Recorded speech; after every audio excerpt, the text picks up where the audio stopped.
morning, good afternoon, and good evening, and thanks for stopping by. Welcome to Starbase Weekly, the RGV aerial deep dive into images he captured from the ground and air in Boca Chica, Texas. Our dedicated team will guide you through with the latest updates and theories at Starbase, Texas.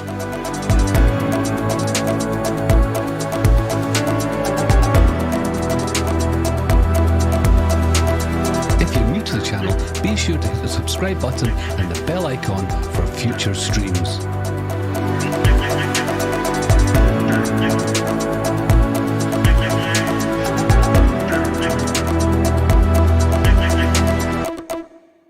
Good evening and thanks for stopping by. Hello Welcome everybody. to Starbase Weekly, the welcome to RGV another aerial episode of Starbase Weekly. My name is Mauricio and Happy New Year. This is our first episode of the year and pass this along to Indian Star. Hey everybody, it's me. I just want to say hi. Let me pass it on over to Thomas. Thank you. It's great to be here. It's going to be an amazing week. There's a lot to go over, and I think we go right to Zach, correct? Yeah. Hey everybody, how's it going? I think we have Jax with us as well. Oh, Jax, you're here, right? Hello. Yes, I am here, and we actually have some very interesting photos this week. Mauricio got pretty lucky, so yeah, it's going to be a good episode. I guess back to Zach. Well, hello everybody, and glad you guys could join us for the first stream of the year. I feel like so our last one was on the 30th, right? Or was it on the? We did it on a Friday, right? So it was the You're day right. before New Year. This is our first stream of the year. Correct. Cool. Well, yeah, always good to start it off with some interesting news. So, like I said, excited all of you could be here, and we're starting to get into the time where SpaceX is getting out of the winter break period, where we weren't really seeing much last week, or the last 2 weeks, really. So, feels like things are about to start picking up, especially now that we have this test appears to be completed. So if you guys haven't seen much about this, we'll touch on that a little bit later, but they've basically finished their mass simulator test on the orbital launch mount. So with that being said, they're able to start moving on and get some booster and probably full stack testing in here soon. So we will touch on all of that later in the episode. And we're also going to probably start at the Massey site like we always do, because there's some really awesome updates going on up there, and we have some predictions for what we should see in the future. But before we do that, I kind of wanted to show some of the Mauricio got some images of just in and around the Massey site, and I kind of just wanted to show some of these that we were looking at during the show and tell the other day. And I don't know, Thomas, do you want to describe some of these as we're going through them? Actually, I think it's this one right here. Yeah. So what we should be looking at here in the middle is SpaceX property that they're leasing from a gentleman named Diogo. So this is basically right next to what we have as Raptor Roost and Starship Station and Rocket Ranch. They all have a site along here, along the river in the Rio Grande. And this is just south of the launch site. So what we're looking at here looks like to be a dock of a sort. So you had a picture on the last one, I think, that actually showed a bit more. Oh, I'm sorry. I guess it was the wrong dock. I was looking at the one up above. So it's the one below it is the one that we should be looking at here. This one, right? Yep. So we were kind of expecting some sort of dock, but we haven't seen that yet. They're just stabilizing the soil and getting things ready for something along the river. So they're going right up to the edge on the far right. You can see there. Mm-hmm. And that's where we expect to probably see a dock in the future. So right now they've got some road base and some nylon or some sort of ground cloth that they're going to be putting over all that to help stabilize everything, keep it all together. And actually, it looks like a couple of dinghies or something small, like small boats on the right there. I didn't notice those before. Yeah, I had a video from Maria Pointer. She drove by it this week. I don't have it in front of me. I thought I had it ready, but I do not.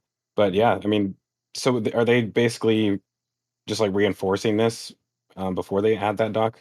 So from what I've been told, like they have issues back here with once the tides rise up and whatnot. Like they have a lot of like erosion happening around the edges. So I imagine they're probably like reshoring all of that stuff up first before they add their dock. And hold on, what is the purpose of the dock? So there would be multiple purposes. So first off, when they go through and have the let's say a launch, they will have to have a dock with boats ready for basically preventing anybody from moving into this area where the launch site's at, because that will scrub the launch and that holds everything up. You also have quite a few different other things where you could basically be launching from here and patrolling back and forth to, let's say, almost even to the Gulf Coast of the ocean. But you'd mostly be sticking along the river here. But it's mostly security as far as I can tell. So to get back and forth from patrolling the launch site area? Yeah, not exactly like going along that part, but basically from the mouth of the river and in that vicinity over there, and then back over here to the west, and then to the right is south. So that's the general direction they're going to be going back and forth, I think, patrolling for launches, and then there might be other uses for it. One idea that came around, which I don't quite buy, but they could be bringing people along and doing transportation for people using the river instead of, let's say, going from South Padre or let's say Brownsville along the highway. They might use the river itself. But we'll see. It's going to be one of those like wait and see. But security is going to be a primary goal, I think. Right, that makes sense. And this is like right up the street from, I want to say the stream, actually, the river from Massey's, right? So you could just actually take this to get there. Yeah.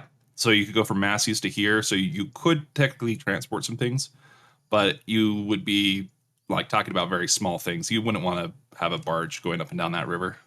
Right. That makes sense.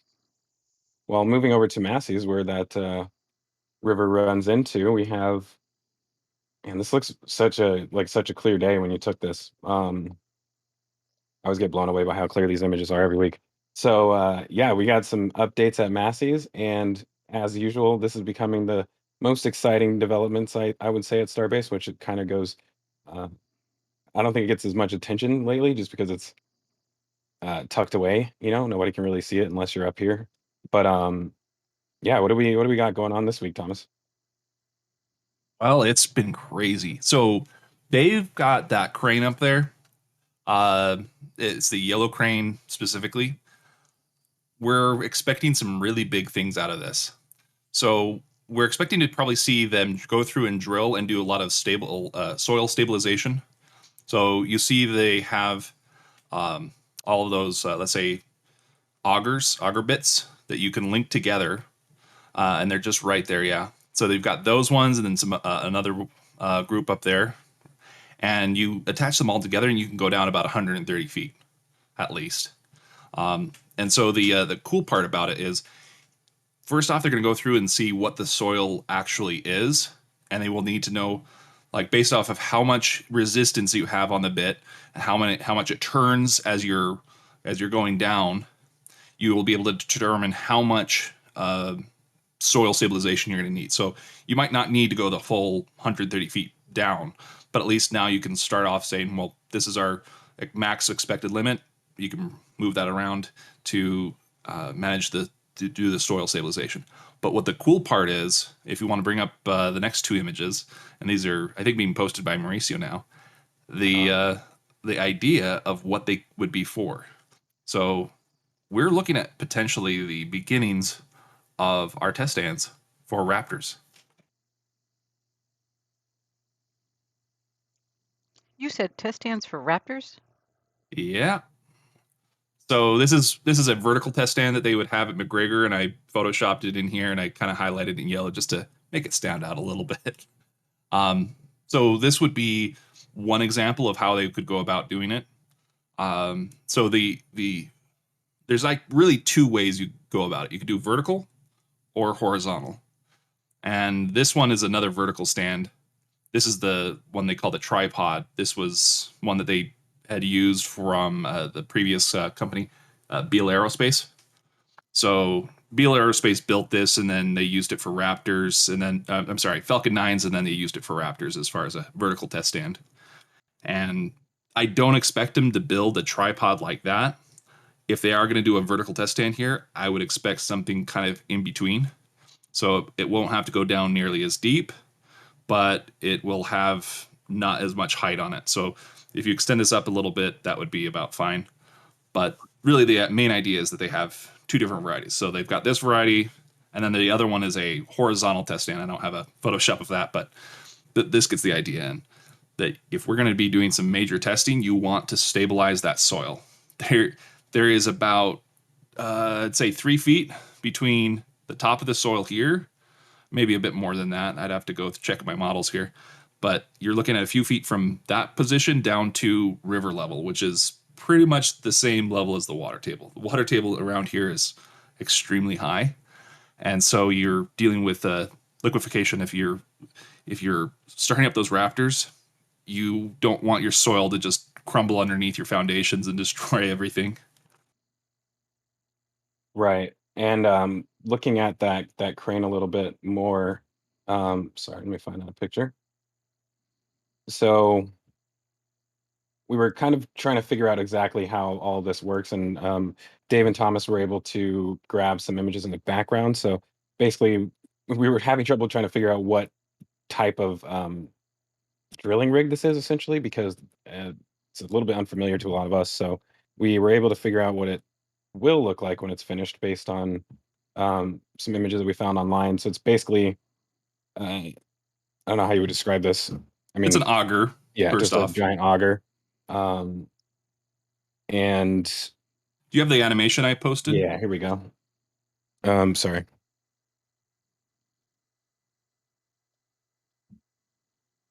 So this isn't quite the exact same, but it's very similar to what we're expecting.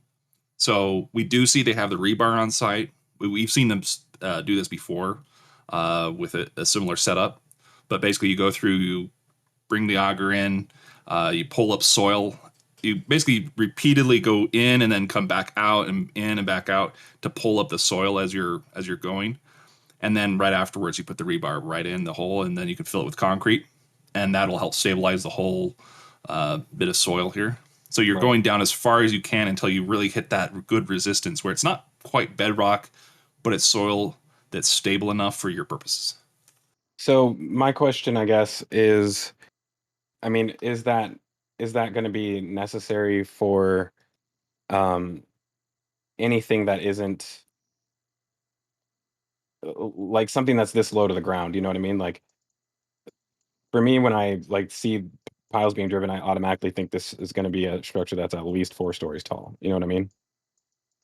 Right. Well, so this has got basically a giant bathtub for this type of structure. Right.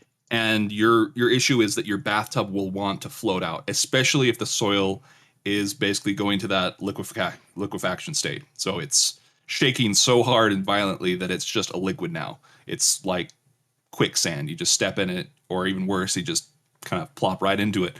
If it's shaking that hard, you're wanting to prevent any of that soil from moving around too much.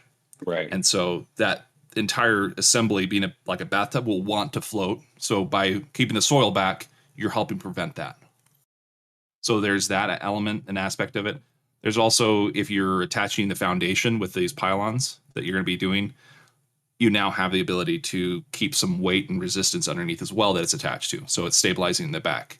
And if you're increasing the height of this structure as well, so that you don't have to go as far down and deep, you now have the ability to basically stabilize off of those as well. Right. That makes sense. Like raise this up so that you don't need such a large tub. Yeah, so it's like it's a in between the tripod and this is what you could do. Now, what they're most likely will be doing first off is horizontal stands. So horizontal stands are very simple. They're very ubiquitous at McGregor. So you can go through and test your Raptors that are just normal sea level and your vac wraps, and you don't have to have the issues of like installing it vertically and using cranes. You just basically bring it over on a tall loader and hook it right up. As far as the physical connections, then you hook up the rest of the plumbing and wiring, and you're pretty much good to go, and you can get things tested very quickly. So we wanted to actually bring up why we're testing like this. So the eventual goal is not to have everything be sent back up for McGregor just for minor tests. So if they have an engine part that needs to be replaced, they don't want to send it all the way back to McGregor for like a 7-hour trip just to do a simple Raptor test. And that's what our theory is so far, is that basically Massey's will be the Massey's testing site. And I actually talked to or sent a text message to Larry Massey, the previous owner, if we could use that name still, because it's no longer a gun range, but it does have that heritage there, and he was okay with it, so we'll stick with it. So yeah, the Massey's testing site will basically be testing Raptors, and right now we've got the Can Crusher, and I'm hoping we'll still see the nose cone jail, but the direction that they're going in the testing is the same as you have for the airline industry. So you have your engines being pulled off of an airplane, and they go through and basically do a spin up, and they run it for a little bit. The same thing applies here. They want to make sure everything works, and then they can stick it back on. Thomas, so we did 2 different models, right? I did the vertical one overlaid on there, and you did your model. What is your model called? It's still a vertical test stand. It's embedded in the soil. And it's one that they have made at SpaceX at McGregor. Speaking of McGregor, have we? I wonder if we could look at some test stand or some of their test stand photos and see if we could find any of these types of manifolds there that might look like they're going to be used for that. They have all sorts of plumbing and pipe work over at McGregor, so I'm not sure if we're going to be able to find those exact pipes. I don't know. I'm like hoping. I feel like there's not enough pictures of that test stand to like really be able to do that. But I don't know. You never know. Just like looking out for like key signs of what it is that they're going to be doing.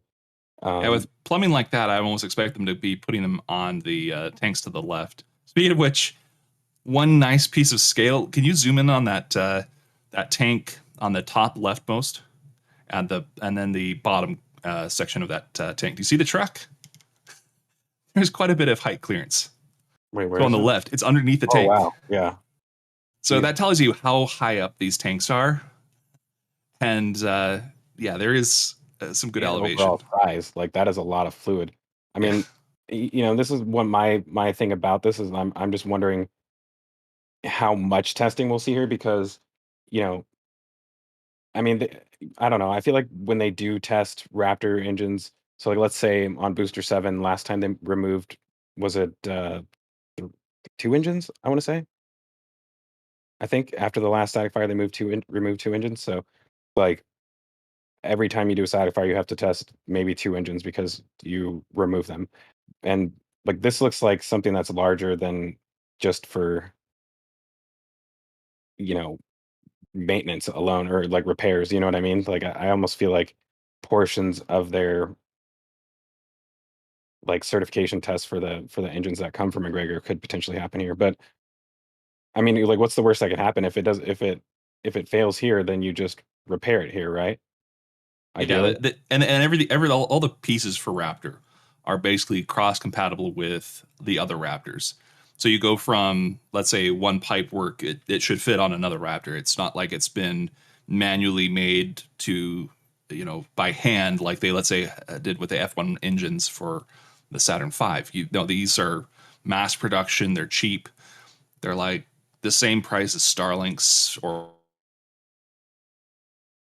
maybe a bit more than that, $250,000 an engine. Mm-hmm. And it's like, that's the price of a home. So, I mean, these are extremely expensive, but they still want to go through and save money where they can. If you just need to replace one part, you don't need to replace the whole engine. And it's along that same lines of the aviation industry that they want to be able to go through and test like that. That makes sense. But then you're kind of alluding to one other point, is there's a lot of tankage here. So let's say that they don't just use nitrogen, but they use methane, oxygen. So nitrogen is tested is for testing the tanks like the one on the right, but also can be used to help keep things cooled down and chilled when you're going through and pumping the system. You can also use it as a pressurization mechanism, so you have the vaporizers to do that as well. But the end goal is that you want to be able to test rapidly, not just one engine at a time. You can go through and test it, and then test another one on another test stand nearby. Right off the bat, you've got 2 tests done under an hour, and then you don't have to go through and bring in a truckload each and every time of fuel just to do another test, because it does about 1 ton per second of propellant. So that's the oxygen and the methane, and you're ending up with a let's say 120-second static fire. There's 120 tons of propellant you've just gone through. And so if you want to have another test, you don't want to just be bringing in tanker after tanker after tanker. You want to be able to just use the tanks you have on site Right. to do it. And do you think that, like, for this, they would just feed directly out of these tanks straight to the engines, or is there another storage tank on the test stand? So this is like a reservoir that they top off the other tanks with, If you essentially. go to the picture I had, that was basically a horizontal, a vertical tank that were the storage tanks for just the static fires. So you have at McGregor, you have a similar setup to this. So you'd be seeing something like this, where you have vertical tanks and maybe even a horizontal tank next to it. But the other tanks nearby would be to basically give all of the propellants to these current tanks. Right. That makes sense. Interesting. Yeah, I'm really excited now that they got the crane out here. That we'll actually start seeing um, some updates out there as far as like real progress with that. Um, and speaking of progress, it looks like they're possibly wrapping up testing on this. Jax, do you know much about this one? I think that we watched them. Uh, I believe this is the one that Starship Gazer caught them doing from a distance. But it looks like they may be finally wrapping up with this. Is Jack still with Yeah. us? Yeah. So this is ship 26.1, which we've discussed for the past couple of weeks. Essentially, it's a test tank to verify the integrity of the ship's aft section, the skirt more specifically. And yeah, they raised up the straps, suggesting it's done. And yeah, so you can see those are all raised up. It's still connected to the tank farm, but that should ideally be disconnected soon. In the drone shots from that Mauricio took during his ground photos, we can see that a crane was lowering some of the straps back down again. I had a small panic attack because I was like, "Oh, they're testing it again." um, but Philakid noticed that they were actually taking off the straps and putting them in boxes just off to the side. So those yellow bins, they're putting the straps in, which means that the can crusher is done with 26.1, at least for now. And whatever they're testing next, it's probably going to be using different straps. So shorter, taller, whatever that entails. And I've been actually wondering what these boxes were for a long time. So I'm glad we finally got an answer on that. Well, they're just wooden boxes, and we've got so many on site. The best part about it is that we've seen them before over at Remedios Drive, Yeah. and we knew that they were holding the ropes because we saw them previously on the ground shots, but we were looking at it from above, up above, and we did not make that connection for a good solid like minute or two. And yeah, Philip Kid piped in and saved the day.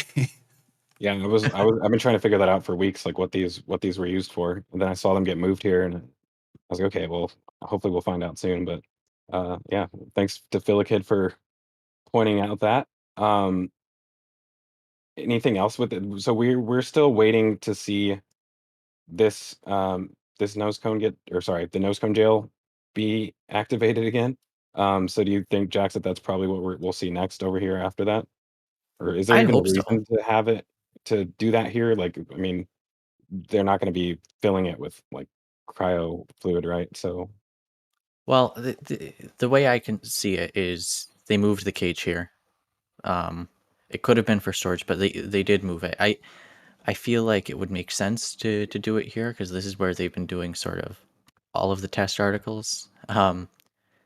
According to Elon, the payload bay does at least maintain some positive pressure with gaseous nitrogen, or what we'd at least, I hope it's gaseous nitrogen. So they might use the tanks to supply that, because that would change the way the structure would perform during the test. Right. Um, yeah. Well, there's going to be issues with that. If you have holes you're cutting into the test article, you're going to have to seal those holes.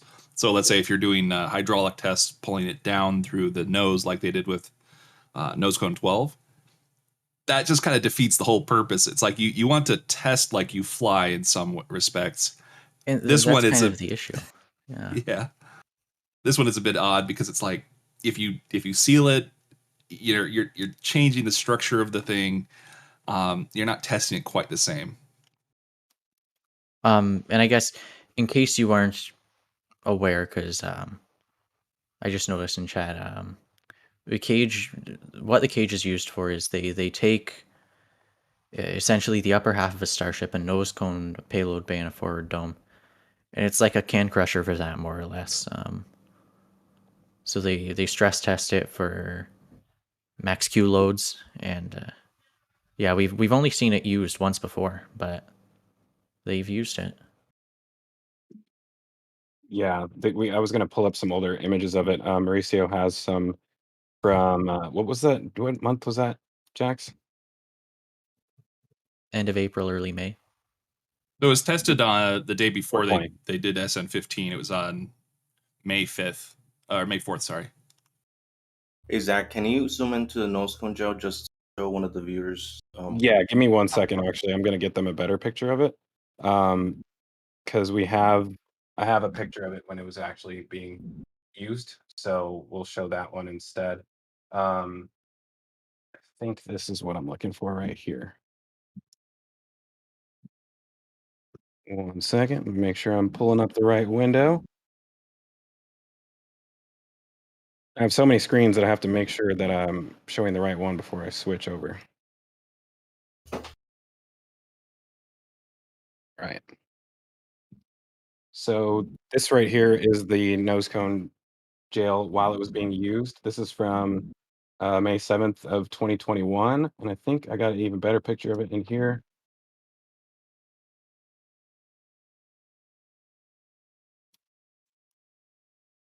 Yeah, it's quite something. It's quite a stand. Yeah, this is, I mean, we're kind of working on an explanation of this right now, but just a little like rundown of it. This stand is made to not only pull down from the top of the nose cone, but it also has two pistons right here that allow them to like push it to the side or push it or pull it in this direction. So theoretically, they can apply force in like a 360-degree, um, like wherever direction that they want, they can direct that force. So basically, they're like bending it. So why you would want to do that, like when you're belly flopping in to the atmosphere, the nose cone is going to want to bend backwards. And I feel like as the flaps are doing their thing, the ship is going to like be rocking back and forth. And so that force will not always just be straight back. It may be, off in these two directions. So I think that's why they had them in these two directions. And also um, potentially to push the nose cone forward while they're pulling the flaps backwards, because if they just pull on the flaps backwards, then the whole nose cone is going to want to bend back, which actually would be more realistic, I suppose. Um, but you wouldn't get the same results that you're looking for if you allowed the whole nose cone to move backwards. If you wanted to just test the force of the flaps, then you may need to actually push the nose cone forward in order to do that. But So Zach, this particular test setup that they have here was for max Q testing. So they're pulling down on everything in a max Q test, not a like a belly flop position or test. So that's one that they still have that they can do. That it's just the setup will be a little bit different. From going back and watching the footage of this test, they did re-entry testing as well with this. So there was no direct footage of this. The only people who got to see this was myself, Grandpa Joe, and Philakid. So they are pulling down on the nose directly. There's a shaft that goes from that black piece directly there at the very top. And there's a shaft that goes all the way down through to the bottom of the base where they have a hydraulic system. And it was basically just a giant rod that was pulling on it the whole time. And they were basically like pulling it. And then the top side, you're right, there's a hydraulic two pieces that are pushing in two different directions. So you're checking the different forces that are being applied. Unfortunately, like the way they have this set up, it doesn't quite mimic the max Q testing the way that it should. Like, and this is something Jackson and I were talking about earlier, is the way that they have this setup. I think they're going to do a different setup for what was it, nose cone number 29. And I'm hoping that they go off of the current lift points because it spread out the load quite a bit more. So right now you're going from the very tip, the very top, and you're putting pressure on the whole thing, whereas the rest of it's going to be tested very differently, or at least in reality, it's going to be have the max Q forces along the OZ, that curve of the nose. Well, okay, hold on. Let me. I'm looking for some images. Jax, can you show me? Can you send me the picture of the flap testing rig when it was on the can crusher? Well, I Yeah. have a question, I guess for Thomas Sure. or who wants to answer, but when they, for SN15, the test flight, were any forces, did it go high enough to be able to test what they're testing here? Or would it have to be like re-entry? A little bit, but this is more for max Q, where SN15 it did see some pressures up on top, but not nearly like the pressures they saw here. When they were pulling down, it was like buckling in, and we were hearing loud pops every once in a while. Like, what the heck is that? And we look over, and this nose cone is denting on its side. It's like if you got that black X, if you think of the top, there's those little black X's on the top leftmost. Underneath that section was where it was really buckling in and popping every once in a while. And we're like, whoa! It was quite dramatic. The so down here, if you look, I don't know if Jax has found that picture yet, but down here, there's two pistons. So this is a strut, and this is a piston. The strut goes, it came down by here, um, basically from the top of this black bar down to the other support down there, and the piston goes. Um, it's hard to get a good angle on this, but there's a mounting point right here, and then there's a mounting point on the actual flap, uh, the adapter, and so they were definitely doing reentry tests. Um, we were able to find in the footage of this, we were able to show it. So I mean, I'll save that for later. But they were definitely doing reentry tests on this. The problem was that when they brought this to the launch site, they didn't have these uh the pistons installed. But based on what they look like in the hold on one second. Sorry, Jax, did you end up sending that? Just finishing uploading. Okay. 1 second. Any second now. Is your slow internet speed or what? I have like the how Miro open. There we go. All right. So um in this image you can see oops, this little piston right here with a load cell on it, a blue load cell.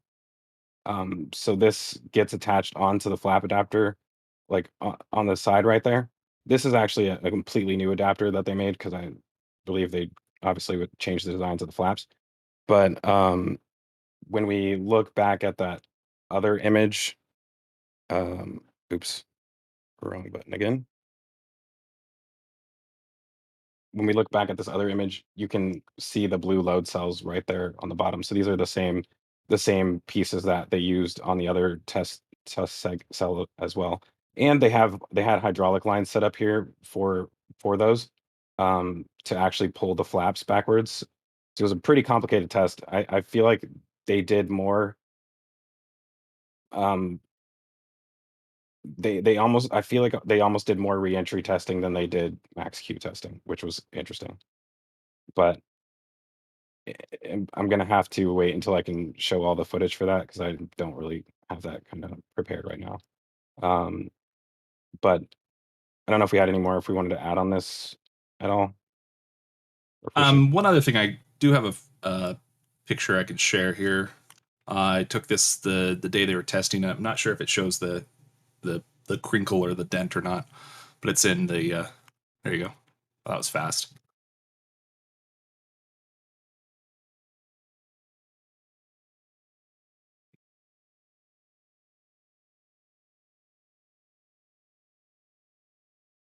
Where's the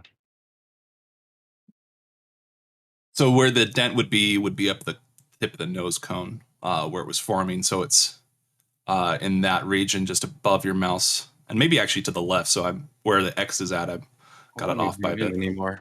Hold on. Let me try and zoom this. Okay, that was dangerous. It zoomed way, and there's a lot of pixels there. 1 second. That was amazing. Look at Yeah, it that- close I knew above it the was gonna do cloud. that. I am lost. I have no idea where I am. Zoom out. Zoom out.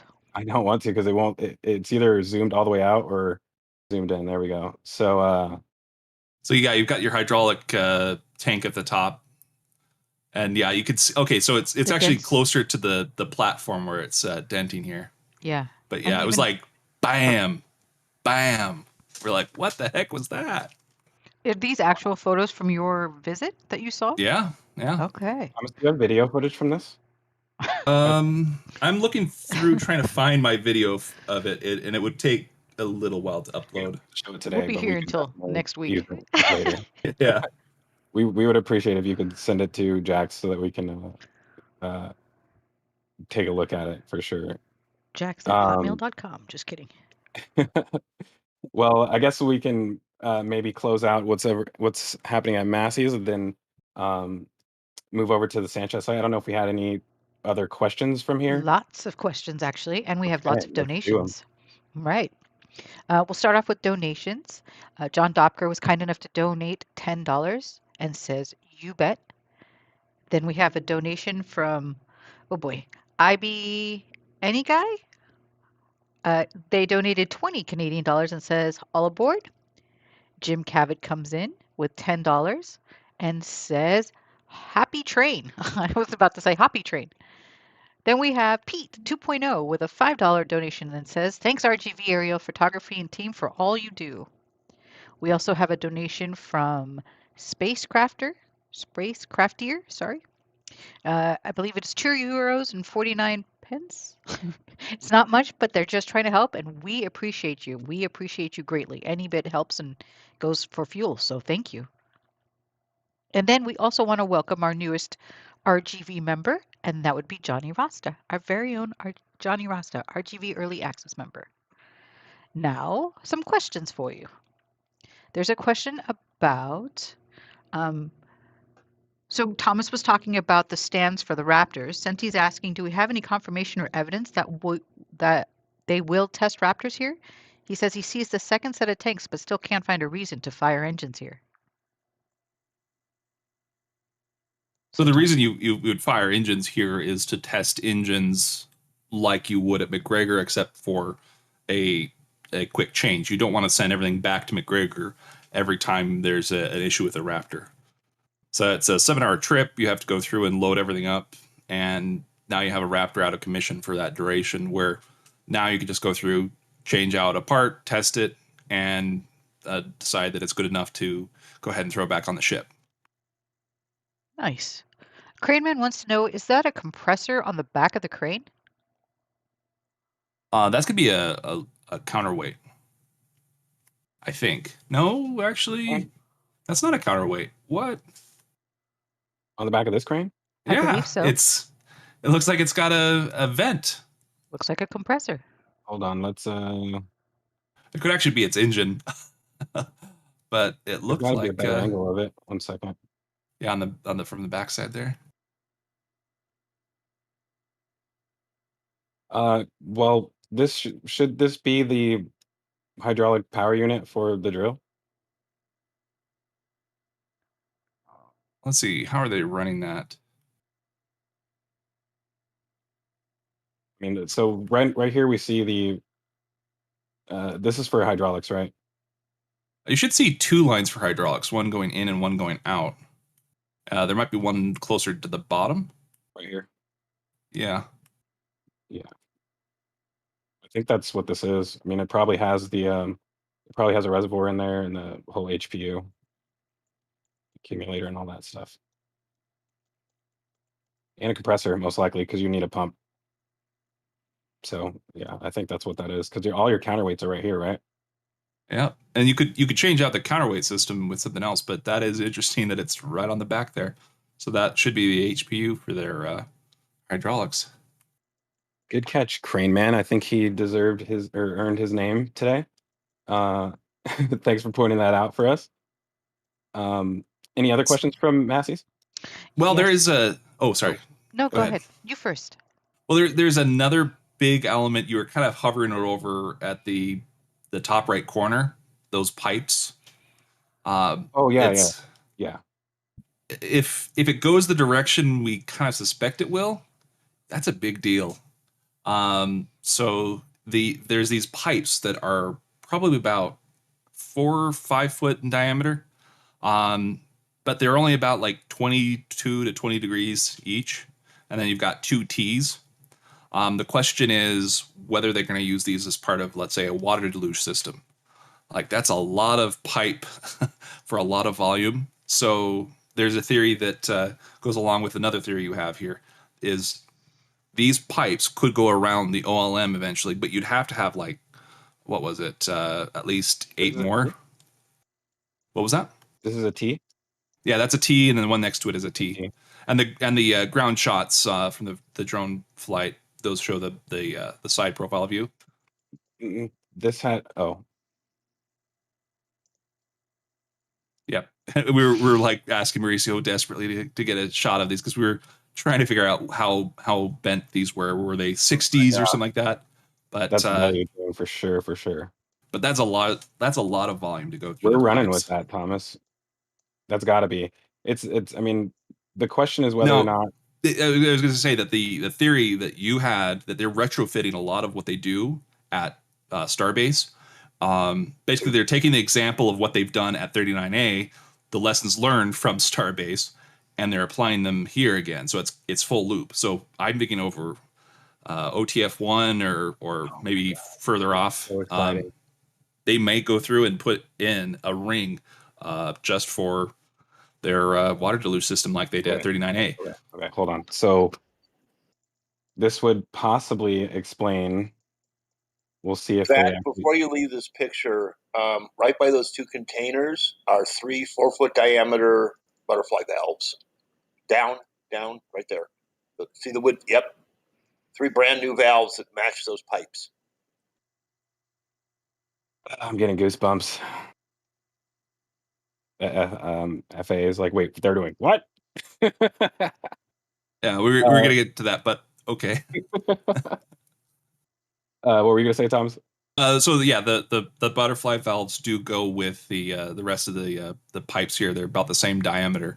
There's quite a bit to them, so you can see from the top there is quite a diameter. Wow.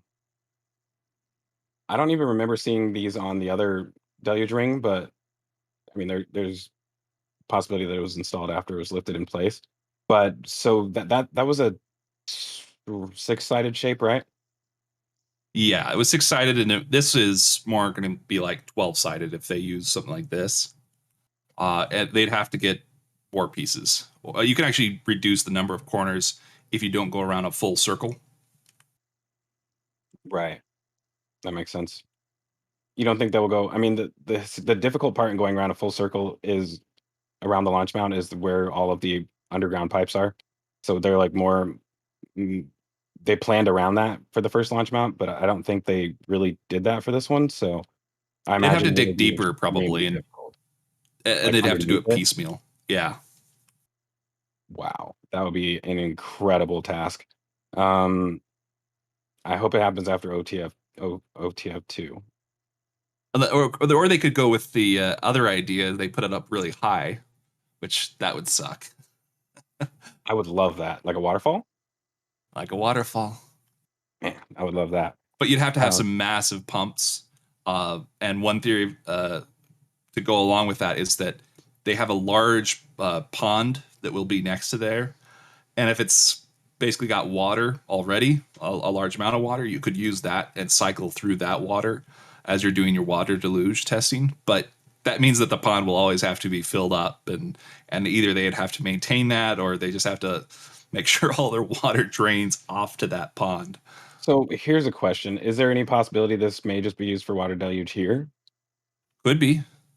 The question is, like, why would you use so much water for a simple Raptor test stand? Like, the McGregor test stands, they do have water deluge on them, especially on that one with the picture I showed before.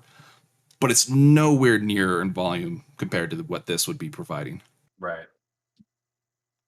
I mean, most of the pipes elsewhere on site here would be adequate enough for some of that volume flow. Man, I'm excited.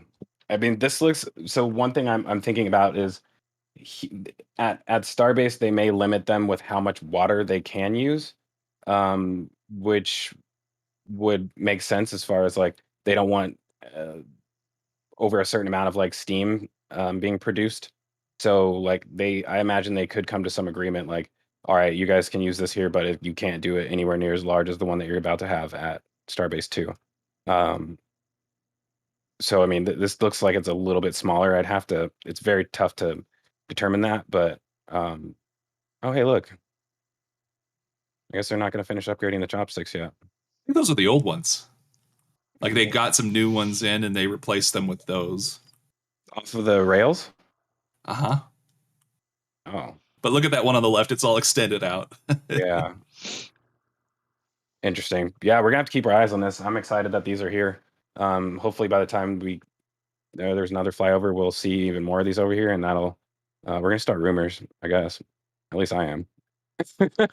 Start I rumors? just want answers, because these things are clearly like planned way in advance.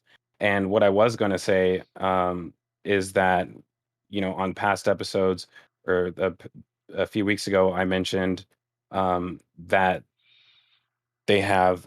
Oops, I'm going to switch pictures really quick.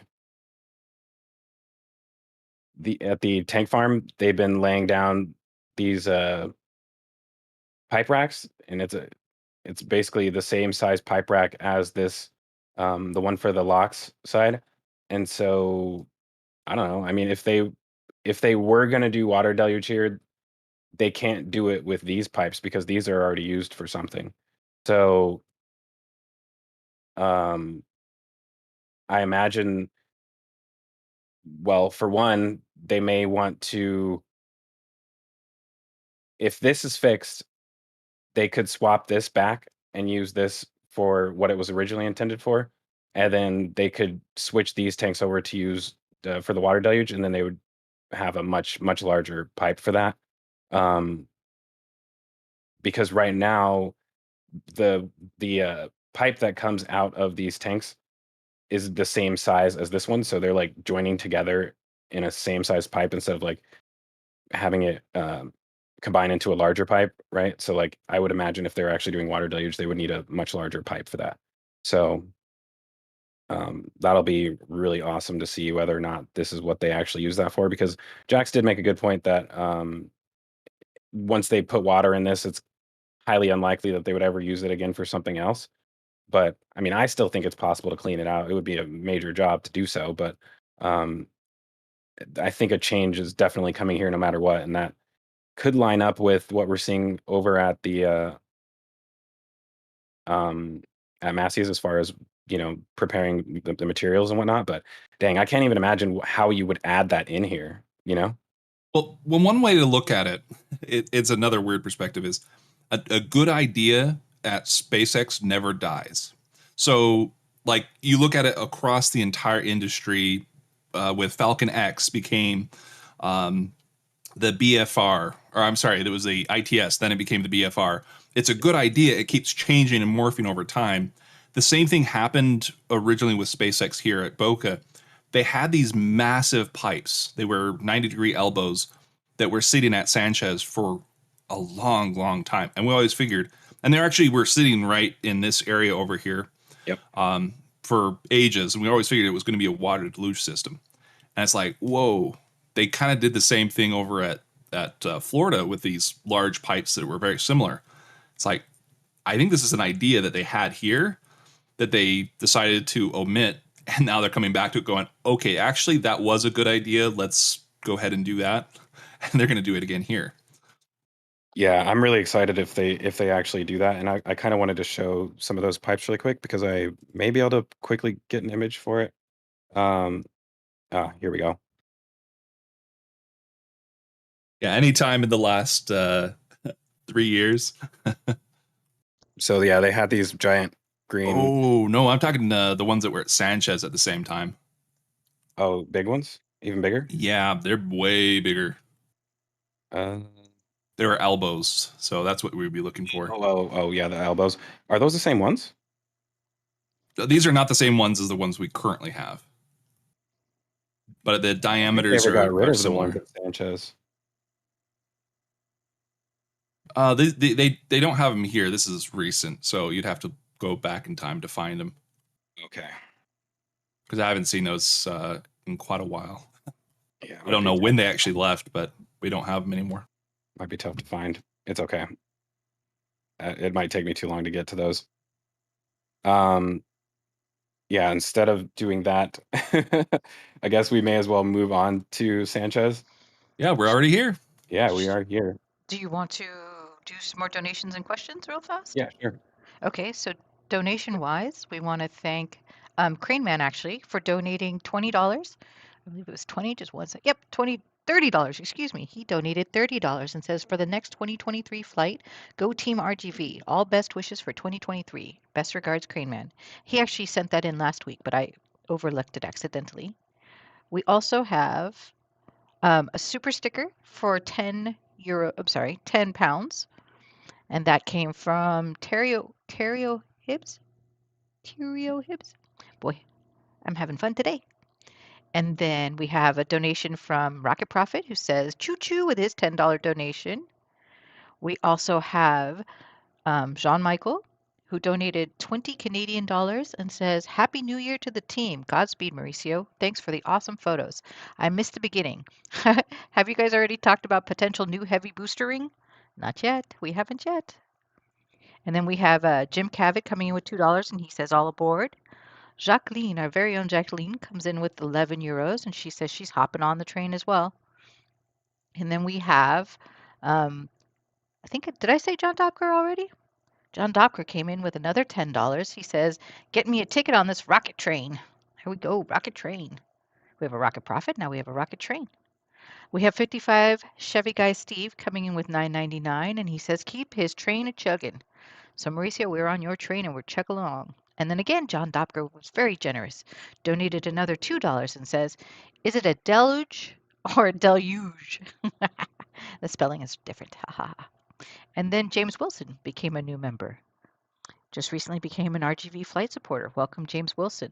And we just received another donation as I'm talking for $20 from JK Video, who was kind enough to say, keep up the effort. Thank you, JK. We appreciate you. And then questions. You ready for questions? Yeah, sure. All right. They're going to be about the stuff we're just about to leave. And the question is, where are the questions? Here we go. Are there any, we'll talk about the lifting ring. Do we have any idea how the nose cone with a Starlink door will react to testing? That's from Ian. Ian's asking. I think we're gonna have to. Jax probably wants to touch on that when we get to the build site. Sounds good. Then I think we should continue to go, yeah? Cool. Well, really quick, one thing I would want to just throw out there, Thomas, food for thought. If they do decide to build, if they for some reason needed another water tank in order to not have to tear all this stuff up in here in order to like lay that down, or I suppose they could go around the outside. Yeah. However, the best option, That right new here. pad that's just sitting there egging us on. Super easy, just boom, right there. You have your water line to the launch mount. I like it. I always think that they thought that they needed to put another water line in, and it's always going to be like outside of their current system, just because it's like they already have so much stinking stuff everywhere else. It needs to be routed outside. So that would work. Going from somewhere in the orbital tank farm area, if they hook up the second tank, that was the original water tank. Actually, that'd be the third or the first. Anyways, they could use that as well. That was a really good idea that they can use everything in parallel as far as those lines. Oh man, I can't wait till that first launch is done. It's gonna get exciting again here at Starbase. I mean, it already is, but I think it's gonna turn up even more. But back to Sanchez. We just I need do to actually get have to a it. good old picture you can compare of Sanchez in the past to modern Sanchez. And we did this at the turn of the year, but this one's actually a good one because it's like really changes. You could see some craziness, and it also has those pipes I was talking about before. That is Sanchez, how it used to look. It is just crazy. Oh, these ones? Yeah, those are the old pipes. They had 7 of them, and it's like that looked like they were meant for a water deluge. It's Yeah. quite a bit of rotundness there. Yeah, like what are you gonna do with those? Because I mean, if you think about it, like that was one of the first things that they did on the second launch mount. As far like after they got the legs in, they immediately put the water down. So I was always thinking that we were going to see that, and I honestly didn't believe SpaceX when they said they weren't going to do it. I'm like, well, you got the material for it. But yeah, I guess it never happened. Hopefully, we'll start. Like I said, I'm a believer. I think it's coming back. Yeah, it's going to be an exciting year. Got another question for you real fast before we move on. Johnny Rasta wants to know, in order to have CH4 stored, don't they have to build a containment wall for the tank? Well, it depends on if the berm at Massey's is the containment wall. There's a massive berm surrounding Massey's. That could be the containment wall. Well, and then Joey Bag of Donuts asks, are they preparing to build walls between the 2 sets of tanks to separate CH4 from LOX? We haven't seen that quite yet, and we don't know if we have the LOX tanks, if they are currently the nitrogen tanks or the oxygen tanks. Like, we're not sure which ones will be which right now. We do know that the nitrogen tanks are nitrogen, and the ones that are labeled oxygen are kind of a mystery. They could become oxygen tanks again, or you could repurpose them. You have to revalve them, so they have a different valve. You can't hook up an oxygen tanker to a methane tank. It just doesn't work. It physically will not allow you to do it. But yeah, that's the berm to not the berm, but I guess you could call it a retainment wall to the left. So they've added a lot of soil there, and they have basically increased its ability to hold any liquids or things that spill in that area. Well, I do think we would see a wall around it at some point, which means this is definitely not going to be the methane side. It would have to be this side. Those would be good methane tanks up there, yeah. We just don't haven't seen any It's well weird quite because yet. these are bigger, right? You could also repurpose those tanks up there for, let's say, nitrogen and methane, because you need more LOX than you need for methane. LOX, nitrogen, methane. Or Sing it again, methane, Zach. nitrogen. LOX, nitrogen, methane.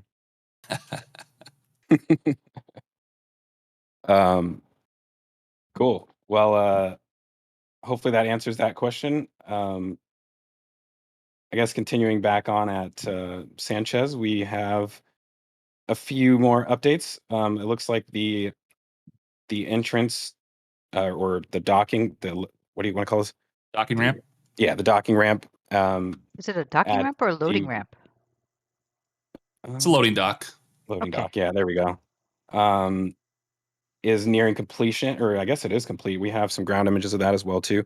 So we'll swap over to those. Yeah, you couldn't see it in the aerial shot nearly as well, but they've got the doors. Ooh. Are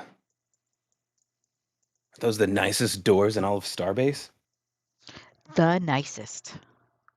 Nah, actually, the Star Factory doors are pretty nice because they open and close ridiculously fast. Yeah, these ones have got joint hoists on each one, so it's gonna take a little time. It could Matter of fact, change. I've never even seen a Star Factory door open yet because it happens so fast. But yeah, so these are we got four loading docks, and then I think this one is just for like forklifts that need to come in and out, which makes sense because there's no other real forklift entrance unless you count what's on the other side, I guess, possibly. Well, you've got flatbeds and things that you might want to use as well that is at level, so that would be perfect as well there. It was what I was thinking, as far as like forklifts being able to go in and out. Yeah.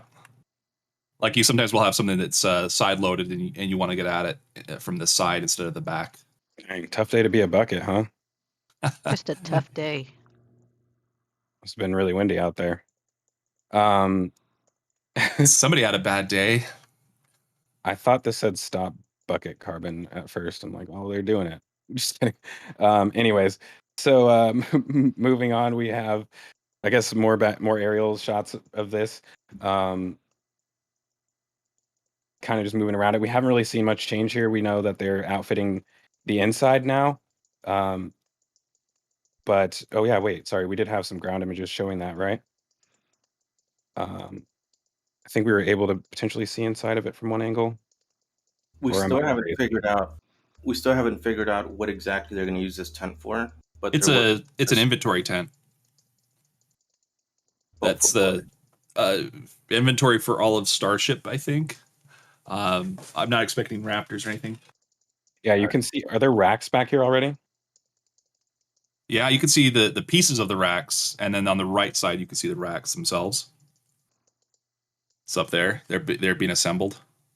So yeah, that right there, it's sticking up. That's the rack. Okay. So they're gonna have all the components of Starship, from the avionics to hydraulics. Actually, there should be no hydraulics. The TVC. I don't know what that is. It could be just rack pieces. It could be the pieces that go up on the sides. It could be all sorts of things. Whoa, look at that. What is this?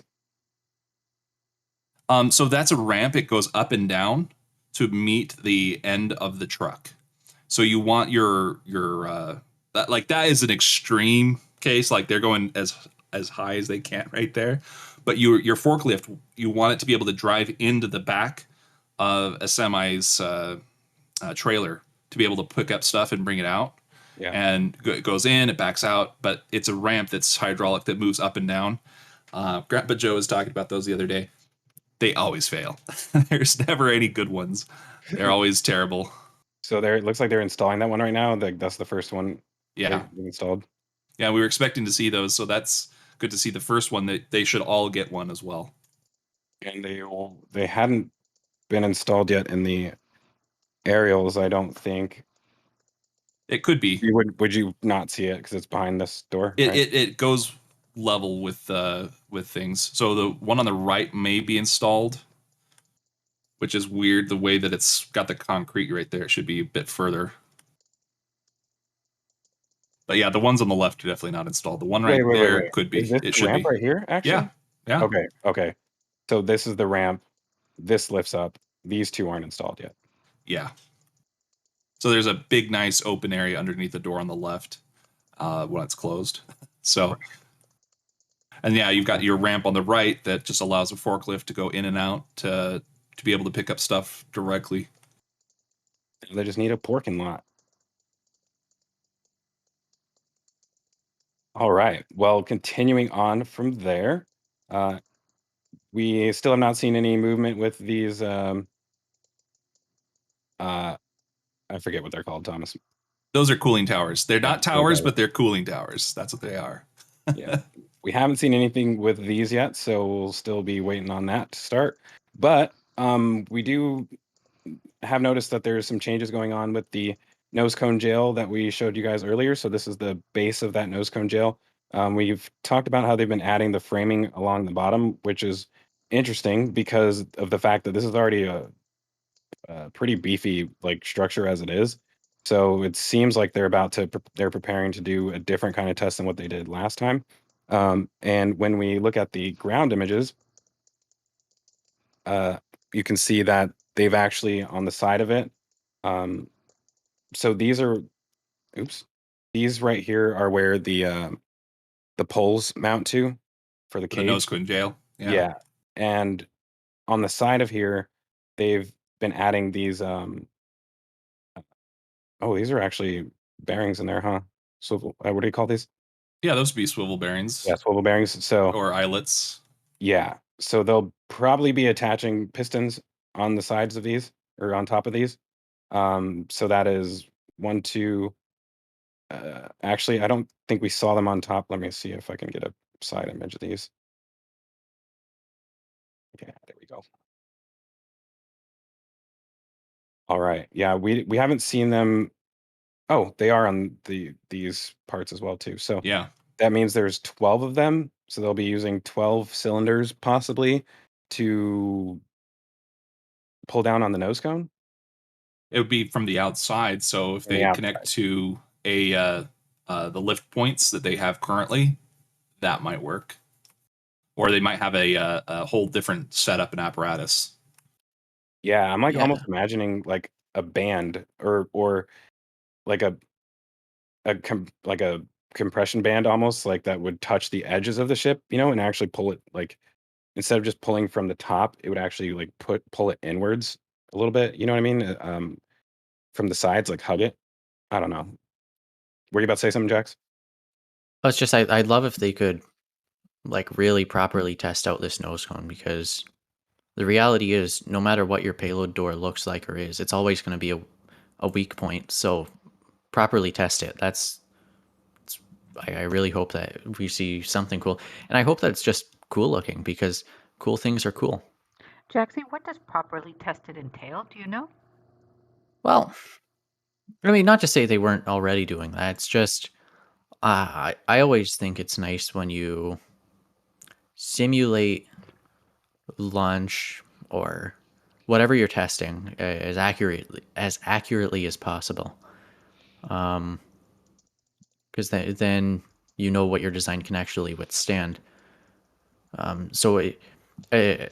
As much as I'd imagine the current testing solution with the cap, with a piston pulling down from the inside was probably fine enough. If they can figure out a better solution for doing anything, I'm all for it. Like that'd be nice. Thank you, Yeah. sir. Hopefully we'll see some more. I mean, they're looking like they're going pretty hard on this. So I imagine by the time the can crusher comes back, if it does come back, this will be ready to go. But this makes me wonder if they're going to have to redo the whole cage. I mean, this Maybe sits not. inside of the cage. I guess It could be maybe that they don't even use the cage. Like they have ignored it so far. Let's say they continue to ignore it until they decide that they want to use some of the pieces or the outer areas of it. Then they'll be like, okay, now we're interested in it. But right now, this is the more critical part. So if you're pulling down, depending on how you're pulling down from the outside, you might not even need the nose cone cage. Well, they have developed flap hardware on the nose cone, so that does suggest that they're going to be stressing the flat mounts, which, as far as I'm aware, they'd use the cage for. But who knows? Maybe something else is happening. Like, there's just so many unknowns, especially because this is a test structure that hasn't been used in a year. So yeah, a lot of things could have changed. Hasn't been used since 2021, so it's longer. It's been 2 years now. Oh, 2 years! Wow, I keep forgetting SN15 was 2 years ago. That's crazy. Yeah, we're coming up on that pretty quick here. That was the last launch we've had, so we gotta get OTF1 done before 2 years, please. Yeah, that's mad depressing. What else do we have going on the backside over here? I don't think I saw anything else other than that as far as preparation work goes. Looks like a lot of scaffolding is sitting there. It's been there for a Yeah. while, but it's always a good Was it question. over Where are here? they going? Was it over here before and they moved it down there? I think it's a different thing of scaffolding, because that's a larger pile than what was up there. But it's always good to kind of see that and understand that they're about to do something or have just finished operation somewhere. But yeah, there's the other flap mount for the nose cone jail. This is the old one. They have two of them. One of them was on the side of the test article that they were having done the other day or I other think they remade week. these actually, though. I think there's 2 pairs of them possibly. There's one behind the rocket garden.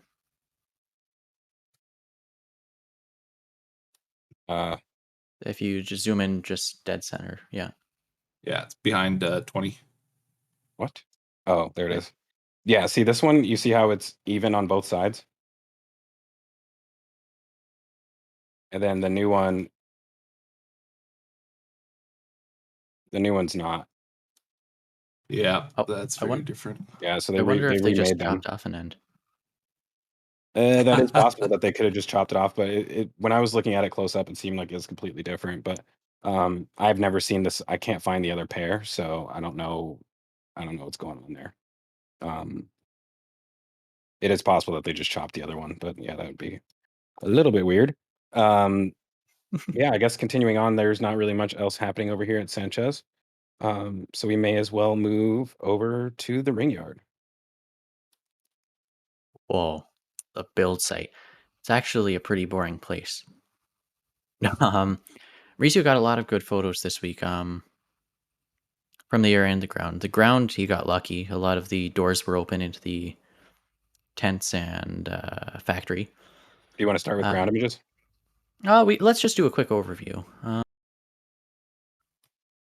So, if we start off, well, I guess Thomas, have you seen any changes with the engine shielding racks out beside the Mega Bay? Yeah, so at the very ends on the left-hand side, so just to the left of where your mouse is, or at the end caps, not all the way over there. There used to be engine shielding there, and then the one in the middle, and that's disappeared. And that was this was taken on Tuesday, and so between Tuesday and I think Wednesday of the previous week, they moved additional shielding away, and I'm suspecting it was going to Booster 7. Yeah, so this is these shelves off to the side here where the boosters engine shielding are stored. And we've seen a lot of the stuff disappear that, well, specifically Booster 7 needed. So I don't know. We have a rollout closure tomorrow afternoon, so maybe it's gonna look all buttoned up and tidy. It better. I mean, it's been so long. That'll be so confusing if it comes out without that shielding on there. It's like, where did it go? Booster 9? Did it get the shielding? Yeah, I think the bigger question is where the shielding went. I mean, Booster 9's still, not sitting inside of Mega Bay or anything, but it's just like that would be the craziest thing that they're preparing for Booster 9's shielding, because Booster 7, it won't get shielding. What? Can we talk about boosters for a second, I guess? I want to show something that we witnessed. Was it last night? If it's the ring, it would have been yesterday. Or what are you talking about specifically? Yeah, that ring. I'm trying to figure out where I saved that to. That was yesterday. So I have a video of that right here, actually.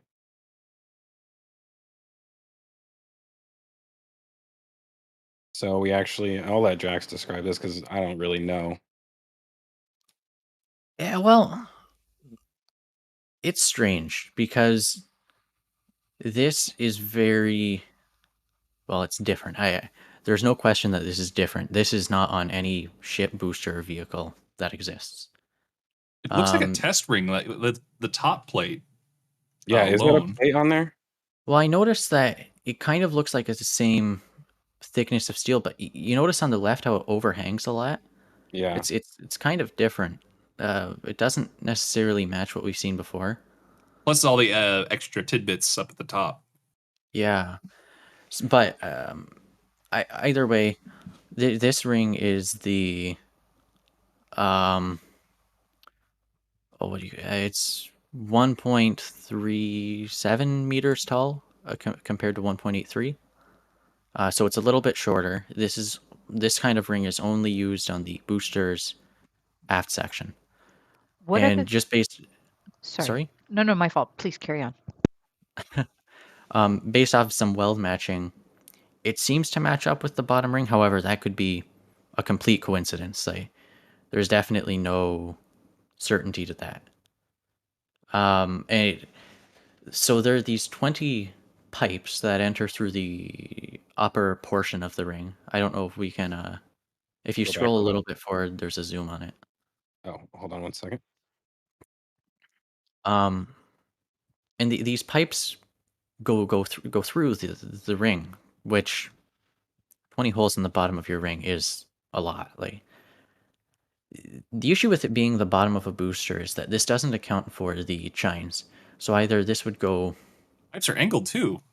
yeah, they're slightly angled up, and as far as I'm aware, it's 20 around the entire circumference, or at least we haven't seen any breaks in it when it was moving around.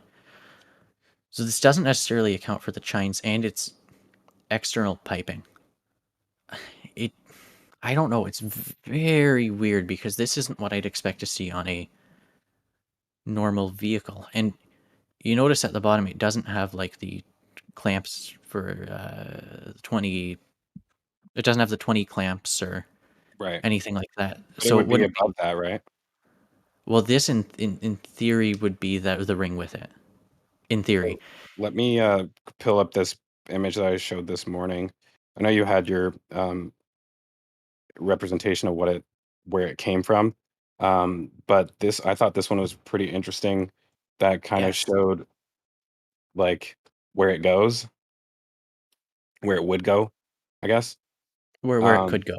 could go, yes. And the weird part about this to me, well, number one, I have a feeling it actually be shifted over one, because if not, then this is probably that means this is the LOX like main lock supply for the outer 20 engines, which would be wild. That would be like basically them for some reason deciding to pull directly out of the side of the tank instead of from the bottom of it, like they do for the Center 13, which would be really odd.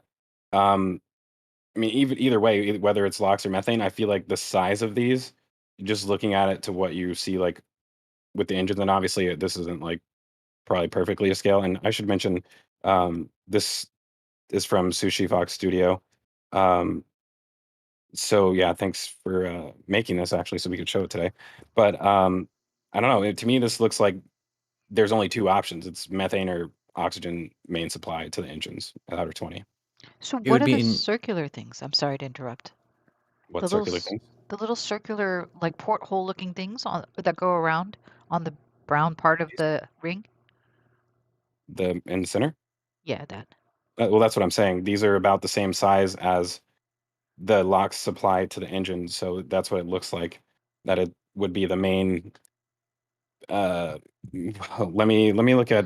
But why do we see it? Because it would be inside, wouldn't it? Why are we seeing Well, it? that's what I'm saying. They would. Um, hold on. Let me open something up really quick. Uh, where is it? The strangest part about this whole idea is the amount of stringers you're looking at here compared to a normal aft section. It's actually Yes. lacking quite a bit. It is, and I think that's I unless love this maybe it's picture. made out of 5mm steel or something, which we know they've done pathfinding with. So Um, if you think about this, like obviously this is booster 3, or 4.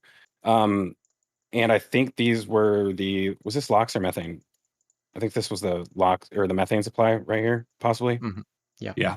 And so with the way that these come out like here, I mean, it's like a spider's web, and you have to do the same thing with the LOX. I wouldn't be surprised with the LOX if instead of coming out of the bottom of the Oh, you can see the LOX holes as they are. That's where it yeah, pulls from right here, directly. right? Yeah. Yeah. And so they don't have, oh, right, they don't need pipes here because it just pulls directly from it, right? Yeah. That's what you're saying. So, I mean, theoretically, they could do the same thing except on the outside, but then they would have to add the pipes in order to. But why would you want to do that? That's my thing, I guess. The other option would be to not have the methane pipes like in the I don't even know what you want to call this, the base of the dome, I guess, or the top of the thrust puck, and like moving those to the outside either way, at least so that you only have the center 13 in the middle and these are on the outside.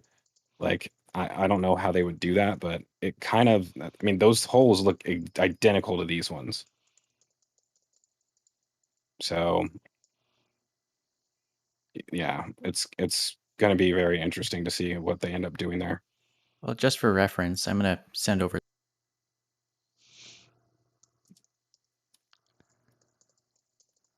This is an unfinished model of what the booster's plumbing looks like on B7.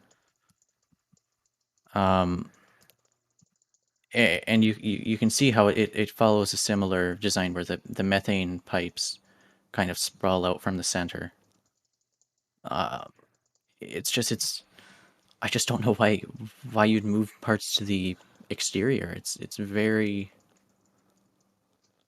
odd. And I should mention that this render is from our resident ring watcher, Chameleon Sir Nick. Makes some amazing models and renders for us. Phenomenal. She is such an asset. It's unbelievable. Yeah, for sure. So, and I guess, yeah, you have this plumbing system is beautiful. It's very, very smart. But changes are bound to happen. This is just not an anticipated change, if so. I mean, what And- does it really give you, though? I mean, I can't think of anything that is a big positive unless it's like something structural related. Like they don't like how many holes are going through their dome, and so they want to go up a little bit higher and pull from just the side. Well, the thing is that if that's the bottom ring of the booster, they're still going through the dome, which is the baffling thing. Maybe that's the thing. Maybe they don't want it going through the dome anymore. If you go above the dome, you could do that. But then again, those stringers that we saw on that other one, even if you make them thicker, you'd still need a lot more stringers than just that. It needs to hold up a lot of weight while it's just sitting there.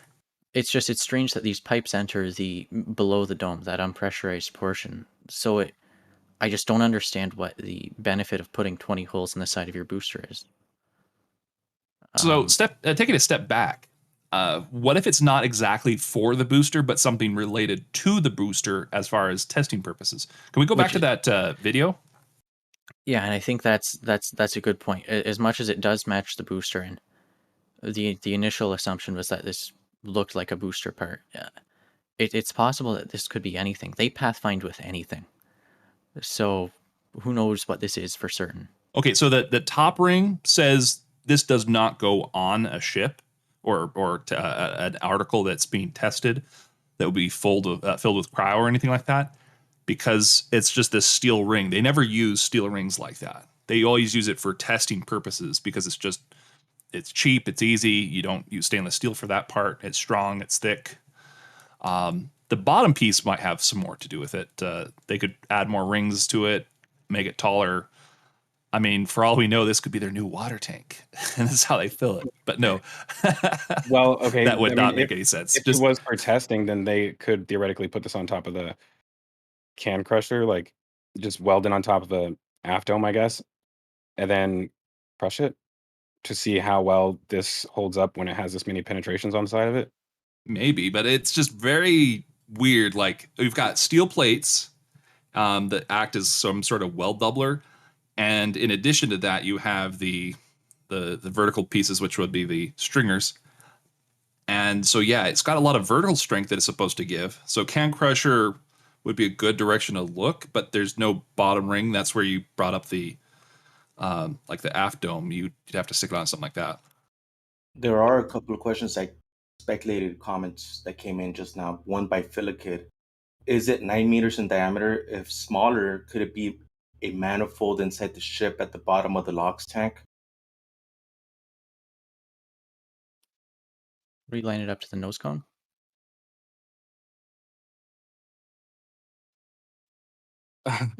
It looks 9-ish.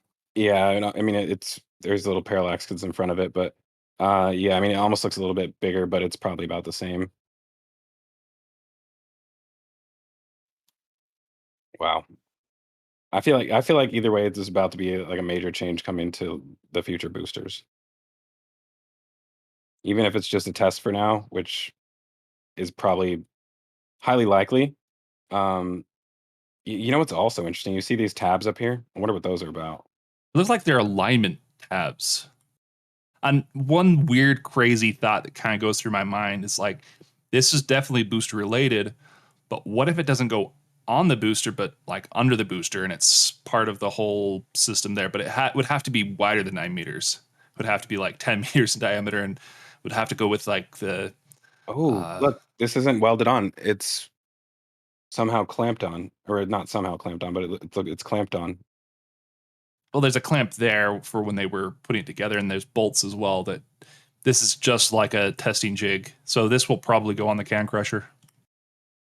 There is another theory. Oh, look, you can see where the teeth for where I guess the can crusher cap would come in. Maybe. No, I mean those teeth would go away. You don't want the teeth with that. You would just stick it directly on this plate here. But I mean, these could help align it, right? It would go the opposite direction. It would angle in, not angle out. So there's something going on the inside that we don't see here. And it might be where that there's on the right hand side, you see that weld line that's dotted going down a little bit. There might be something there that the ring is going with. So it could be that this thing has got some weird aft dome piece or something bizarre in there, but it's just been tacked in place. But I think that's just a stringer or something. There's some theories in the comment section there, by one of them by Black Eagle. Is there a chance that the boost engines could be shut down before the center ones, similar to Starship hot test? Maybe then they shut down before LOX levels reach those ports. Well, the LOX will be way above the bottom of the tank when they do boost back. So in our little render we showed, it was unfinished. The oxygen pipes for the R boost, there are little pipes that attach to them, and they bring it down lower into the dome, so it kind of like curves. In the booster 4 photo, there is one of them. I don't know if you have that on hand. Where did I do with that? I don't know what I did with that. Give me a second. All right, but yeah, the RVAC engines on the ship have a similar system, where there's a pipe that takes the feed down lower into the dome. So if you just go move your cursor directly left and start moving it down, down a little bit more, down one pipe. So that pipe's a liquid oxygen one. This one? Just down one. Oh, this. Yeah. So you see how it doesn't connect to the downcomer manifold. Right. And so that it's a pipe that the perspective's weird, but it moves that outlet lower down into the dome, so they can run those engines as long as possible. Oh, so it does it go down to the bottom of the dome? Yeah. Yeah. Or our boosts do that, our VACs do that. That's how they kind of do the edge of the dome engines. Interesting. Well, yeah, like I said, we have ourselves definitely a mystery. Should we return back to the aerial view? Yeah, a lot of stuff to get through, and have half an hour. So there's a We couple have more an hour and a questions half. on this subject. I don't know if Indian Star wants to read the other questions that are related to this. Yep, I sure do. I also want to call out a donation from Nate. I am Nate Z. He donated $20, and then he also donated another $5. And he asks, could it be to allow purge under the booster to have an avenue of escape? I mean, that would be a lot of purging. A lot. So I mean, no. yeah, I can't really imagine why that would be needed, I guess. Okay, fair enough. Philakid wants to know, is it 9 meters in diameter or smaller? Could it be a manifold inside the LOX tank or below the LOX tank? It looked like it was the same size or larger, but I think hopefully it'll still be outside by the next time Mauricio does his next flyover, and then we'll get to size it up next to one of these rings. But it appeared to be, when we looked at it before, that it Yeah. is 9. And based off of the fact that it seems to be on a standard cart, there's a 99% chance it's just a normal 9-meter diameter. Fair enough. Let's see. Is there a chance that the boost engines could be shut down before the center ones, similarly to Starship hop tests? Maybe then they We shut read that down. one. Sorry, my bad. Well, then there's one more question that says, could the booster be used in deep space in case of emergency? Any other questions, or was that it? It helps if I push the button, doesn't it? My bad. Spacecrafter asks, could the booster be used in deep space in case of an emergency? I'm not sure how to answer that one. Oh, to Yeah. launch it into space and use it as there's a great idea that I had a long time ago, which was an orbital tug. It's like, you want to get to Mars faster, you launch a booster, and there's no payload, and it's just a nose cone on top that removes itself, and you potentially could get it into orbit. So that would be an interesting way, but you'd have to refill the booster, and you could make it an orbital tug, but it would have to be vacuum optimized or replaced with vacuum optimized nozzles. Otherwise, you're wasting a lot more energy. So it could be done. Fair enough. And that's about it for now. Cool. Really quick, I just noticed something in these ground images, so I wanted to show that really quick. We talked about that pile of scaffolding over at Sanchez. Yeah, that's a massive pile of scaffolding. So yeah, I think you're right, Thomas, that this is just showing up here. It'll be interesting to see what they end up using that for. Yeah, sometimes things that show up there, it's like they're pulling it down from somewhere, let's say inside of one of the bays. We've seen that in the past. But it could also be that we're about to see a lot of scaffolding appear and maybe even disappear. And it's like, oh, the windows are now getting done. Hey, I mean, it would be nice if they would do those windows, actually. It's funny how much they're just not in a rush to do that. But moving on, we got some good shots on the inside of the Star Factory. Real believe quick, we may I have- ask one more question? Sorry about that. Yeah. So 55 Chevy guy wants to know, could the new ring have something to do with the engine shell? It would have to fit outside of it, I would think. I hope not. Wait a second. What about doing engine chill startup? That they, instead of pumping it through the QD system, no, that'd be terrible. Use the QD. Never mind. Keep going. Sorry. Yes, please carry on. Thank you. For this photo, if you go about 4 photos to the right, there's one that's been brightened up a little bit. Wait, this is a booster forward dome, right? That's an aft. Here, can you go about 4 photos to the right? That's just a little bit brightened up so we can see inside better.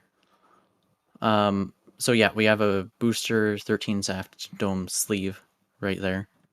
That moved over to tent 1 or 2 actually while Mauricio was taking his pictures. All right. Yeah, just behind it, that looks to be a LOX tank section for booster 11, as far as I can tell. That doesn't necessarily make sense because it's usually they do the methane tank first, so maybe they're going to do the LOX tank first this time. Which would probably make sense because it takes them like a week to make a methane tank. But yeah, just to the right of the booster aft sleeve in the background, we have the forward dome sleeve for ship 29. And right there. Then just to the right of that, you have the aft dome sleeve for ship 31. Jesus. Yeah, they're building a lot of ships right now. Hope it's not too many. Yeah, And that's incredible. and then there's just a Pathfinder ring to the right of that. Towards the beginning of the gallery, as Mauricio was coming up to Starbase, he got a photo kind of angled in. Yeah, right there. Actually, I'm not sure we've seen into this part of the Star Factory before. So you have right underneath of Zach's cursor, you have the common dome sleeve for booster 12, and the mid-locks section for ship 29 just to the left. So they're working ahead. They're moving fast. They're gonna run out of capacity very soon if they haven't already, which is gonna be fun. Yeah, that's one thing I've been thinking about for the last few days is that they either really need to start launching things soon or they are going to need a second mega bay. Yeah. I feel like they don't have enough space to store everything anymore. Or we're gonna see the shoot, what is it called? All the starships that are just standing there. I can't remember what they're calling it now. Rocket Garden. Yeah, sorry, the Rocket Garden. Just completely skipped my mind. We're gonna see the Rocket Garden disappear with old rockets and a bunch of new rockets sit there. It's gonna expand. I mean, that's what a Rocket Garden is, right? That would be amazing. The right is a That's- speaker, but that's a sorry. This is That's Starship aft section. Wow, yeah, it is. Ship 27. Ship 27 aft. Yeah. Jaxie, that is what? Sorry. That Ship is 27 aft. Wow. Alrighty then. Sorry. I'll leave. Good luck. Well, No, yeah, I please just don't leave. noticed it because of this plate on the side that I figured it had to be a Starship section. So, yeah, I guess that's a nice, cool like look into there. And I think that's the only image that we have inside that tent. There's another looking at. It might be more to the right. Maybe it was inside of tent 2. Actually, I do want to mention something. It's in the photo with Mr. Quinton in it, the Pathfinder in the ring yard. So I'm not sure where that is. It might be more to the left.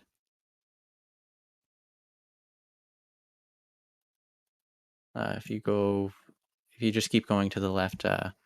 Left? Yeah. All right. So it's one of right there. If you zoom in just underneath of that door on tent 3 in the lower left, you can see a new nose cone in the back for ship 31, just to the left. Yeah, right there. So that's part of ship 31's nose cone that they've just built. It's only the top half, but hey, they're getting something done.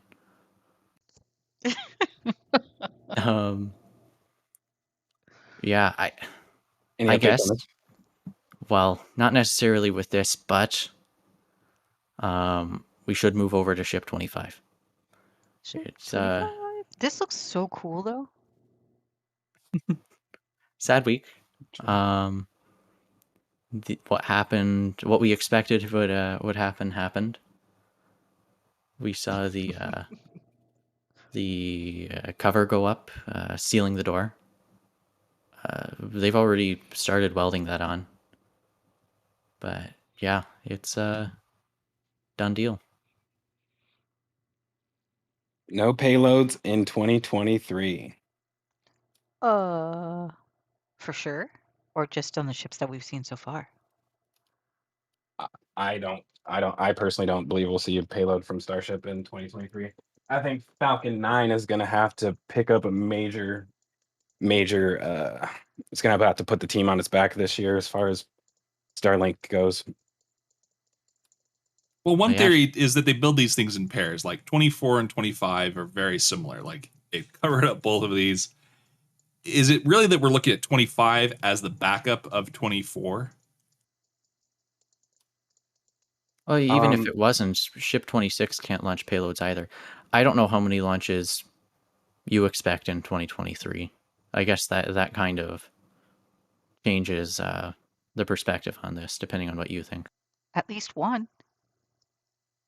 Hoping at least one, and I'm hoping it's soon. I'm okay with not even soon, as long as it's in the year of 2023. Because really, you have 24, 25, and 26 that can't fly payloads. So technically, that's 3 flights worth of ships. But then, so what's the purpose of putting a payload door in to only seal it later? Like, doesn't that modify the structural integrity of the entire ship should it go up? Our Anyone? friend Stumpy had a good theory about this, and we were looking at the welds around the door itself. They never welded the outside of the door, like the internal door mechanism. So the door could be able to move in and be recessed and move up and down like it would normally. However, there is an outside, basically shell or structure that is helping to support it as well. And it also does prevent them from launching a payload into space. They might not have the ability to launch payloads for a little bit. And this is to test for a payload deploy mechanism being opened. And like you almost ran the Starlink, which I'm pretty sure they have a few of in 24, directly into the wall. And it's like, hey, we got the air, so task failed successfully.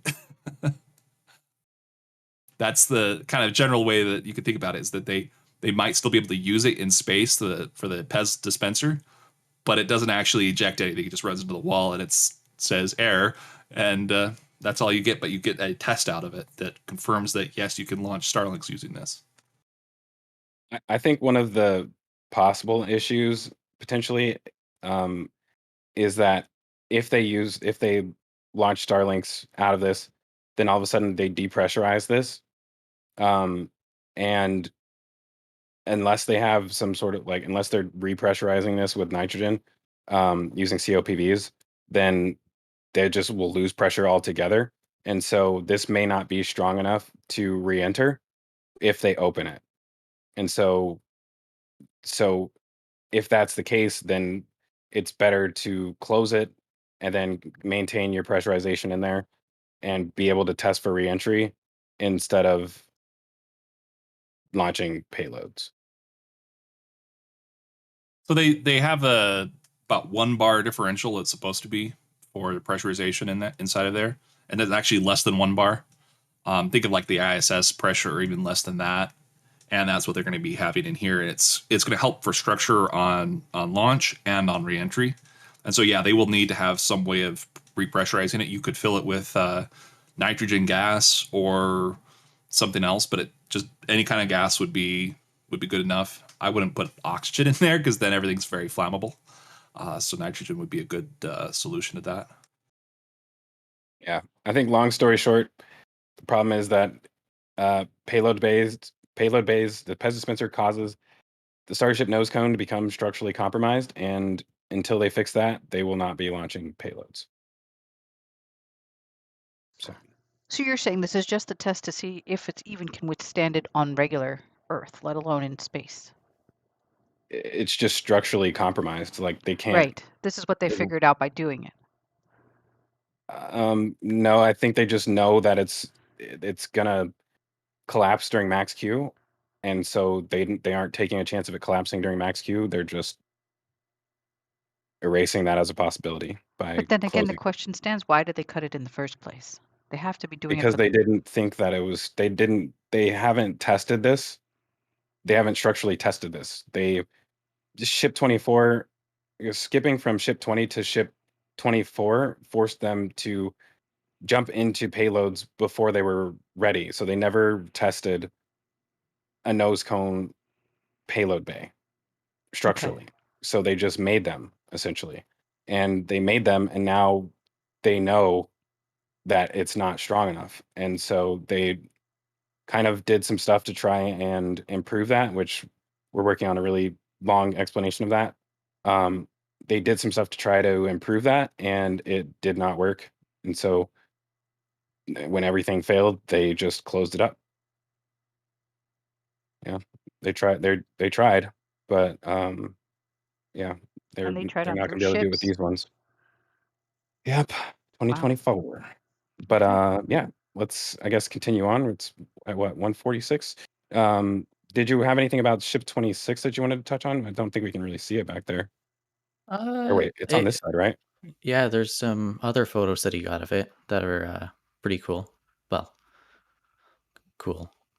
I mean, it's there. There's not much to say about it really right now, because I other than like putting on raceways and getting everything all welded together, I'm not certain what exactly needs to be done with ship 26 now, because it's not like they're going to be installing the aft flaps. It's not like they're going to be finishing the heat shield. So it's not ready to roll out yet. It still has a fair amount of work to go. If you zoom in on the raceway, you can see those are still missing. Those pipes aren't connected. The entire raceway of wires off to the left of the pipes is missing. You can see it on ship 25 how they're two running parallel. But on ship 26, that's not there yet. Okay. So still some work to do. That it won't take too long, but I'm hoping that by the end of the month we'll see it on Pate. I've always thought of ship 26 as this test article that would be for like doing a launch or simulated a launch for Artemis. So HLS. So it could be HLS representative. It's like the grandparent of HLS, or it could even be orbital depot, like as a way to look at that way. And then you could also just do changing the fluids inside from the header tanks to the main tanks, and that would be a good way of testing fluid transfers. Oh, exactly, and you can do it all at once. Like it doesn't have to be exclusively one thing. Be efficient. Make one super ship, which ship 26 is, as much as it's kind of weird. It could be doing a lot. But we don't know. We don't know for certain. But yeah, it's I mean it's a bullet. It's a bullet, all right. Maybe Elon just wanted one for the rocket garden that looked like a bullet. Yeah. Ship 27 is the one that does stuff. Well, really quickly, I just want to mention that we have about 800, a little over 800 of you in here today. And if you guys could all do us a favor and hit that like button, we try to not mention it too many times during stream. So I think this is actually maybe the first time we mention it today.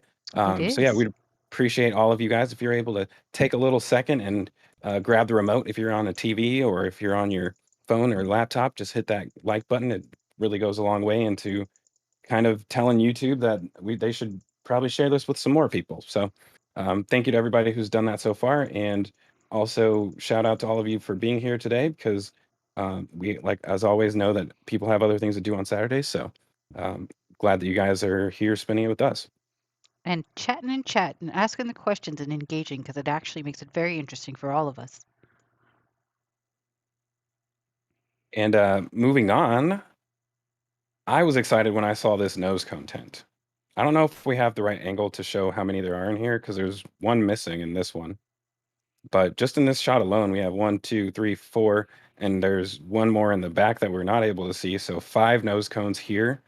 There's one in the in front of the high bay, and then there's, 2 inside of the high bay. So that's 8 Starship nose cones just within the build site. I'm sorry. Where's their 5? There's a hidden one. It's a wee little nose cone in the back that it's not fully grown yet. It is now, but it wasn't then. Right. Yesterday, on within this Thursday. time, they've stacked it on top of the rest of the nose cone. It's just not. It's just out of sight over here. I wonder if that's the ring that's being brought over to be able to stack that nose cone on. It's a booster nose cone. What? Oh no! All of those should be in there, because it's just the tip of the nose cone being welded onto the rest of it, because there's 2 pieces. Actually, it goes all the way down here, right? Yeah, it goes all the way down to basically where those bins are, and then there's a second piece that's about 7.5 feet or 8 feet tall. Yeah. So we should next time we'll see, like I said, so that's nine starships in various stages of construction right now. They just want to pump these out like crazy. And Elon said that they want to have 1 out a month. And I think we're going to see that number or exceeded that number by the end of the 5th flight during the launches within the first OTF1. So when OTF1 happens, you could have 5 launches within that year, according to the FAA and the licensing that they have there. And we'll have that many being built per month or exceeding that. And then we're going to go from that stage at some point to 1 every 3 days. It's just going to be ridiculous. So ring watchers won't be able to watch the rings. They'll only be able to watch the starships being pumped out. Thomas, don't say that. That's sacrilege. what is that in the background? That's A nose steel. cone. Or It's got barrel section. Okay. Ship 27 or 28 payload bay. okay. So I feel like so the first station they basically are welding together the top and bottom section of the nose, and then I think they maybe do the actual stacking on this stage, or I think it's before the stage, and then on this stage right here they must be adding in all the internal pipework and stuff, and then this stage would be the first tiling station, and then this one would be where they add the flaps. Just Yep. to guess. More or less. Yeah, that's really cool the way that they just flow in one side and out the other. That's really awesome. And we're talking I about mean, this on Star Factory too. It's going in on one side on the from our perspective now, it would be on the far right. It would come in on the far right side where they're just single and then double and then quads, and then coming out of this side or even the opposite side as fully fledged pieces of hardware that can then be stacked additionally. I mean, it really is right to left. Do you have, if you can pull up the aerial photos of the ring yard, you can see right outside of tent 3 right there. It's just right on the end. There's nose cone panels waiting to go in. So there's always more stuff. So that's right there. That's the top of ship 32's nose cone. Wow. Yeah, the production line is going to be amazing, especially when we've got the rest of the Star Factory in. Right now, you've been talking about Star Factory earlier, and the one thing you didn't mention was something that was mentioned, I think, on a tweet. It's like almost filled to capacity. They're about to kick stuff out to get scrapped just so that they can keep moving that production line. It's moving so quickly. Yeah, there's a bottom piece. So that's the bottom section. Yeah. I mean, I feel like they've reached the point where, and I think we have said this maybe last week, but converting the Star Factory, or sorry, building the rest of the Star Factory right now is pretty much a luxury and not, it's a want, not necessarily a need. I mean, until they need basically the space in between these for additional manufacturing space, I don't think that they'll take these down. It just seems like they're outpacing what they're even able to stack. So yeah, I don't know. I feel like it's going to be a little bit longer before we see these come down, unfortunately. So if you go to back to the nose cone photos, Mauricio got another shot into the other end of the Star Factory. On the ground? Yeah.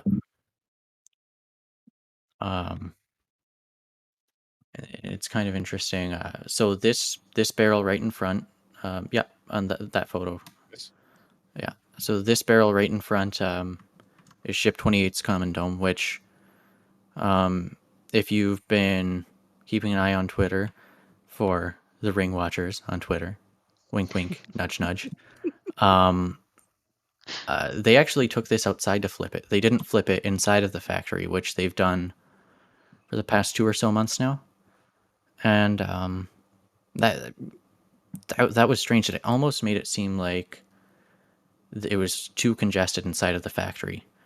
Now, just to the right of this, you can see, well, in the photo, the ring to the right, this is Ship 30's aft dome sleeve. And you can see this stiffener on top, and that's what we call the flipping stiffener. It helps make sure the ring doesn't bend and go all bendy during flipping. So that thing's getting ready to be flipped. If it's not already flipped, it probably is.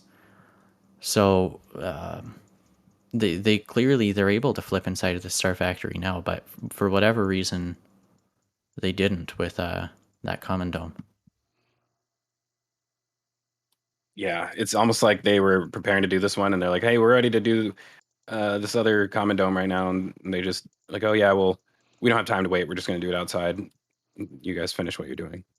Well, that's very true, because this specific section of Ship 28 is going to be the holdup. I don't know why it's been trailing so far behind, but it has. But at least it's ready now. It's already pinned with the tile pins, and So, Jaxie, that suggests that there's something else happening with this one that's unique, no? The fact that it it's could. taken so long? It could. Sometimes they're working on other stuff, so they But they then they're hold off. doing other barrels and other payload sections, other mid sections. So it's not like they've stopped that whole section for all the ships, right? It's just this one in particular, no? One of the issues I think came up was that there was a ship common dome in the ring yard. It's still there. That we had anticipated would be for ship 28. That's what it was tracking towards because it'd been moving around like we would have expected. In the aerial photos, there's a nice shot of it in the ring yard. And this common dome didn't end up getting used. So I wonder if maybe some of the holdup was they needed to manufacture a new dome, maybe. Oh, fair. This one, the hole where the downcomer goes was kind of weird. It was wobbly. The hole was wobbly. Yeah, it wasn't exactly cut straight. Interesting. But yeah, they're making good progress nonetheless. Yeah, there's some aero covers right there, some brand new. Oh, Booster 10. I forgot about Booster 10. Booster 10's there now. Last week, I think you guys would have discussed that its downcomer was installed, and We saw it getting installed. That was pretty cool. yeah, Starship Gazer so and Mauricio. Sorry. yeah, so it's pretty good. They have the autogenous pressurization lines installed as Yeah. well too. Yeah, they don't have the other raceway on quite yet, but I can't remember if that comes before or after the F section. I think it's so long when you're zoomed in, just like scrolling up it. Those easy zoom ones, those ones you really get a feel for the size because you're scrolling forever. Yeah, they're making some good progress on this one. They moved the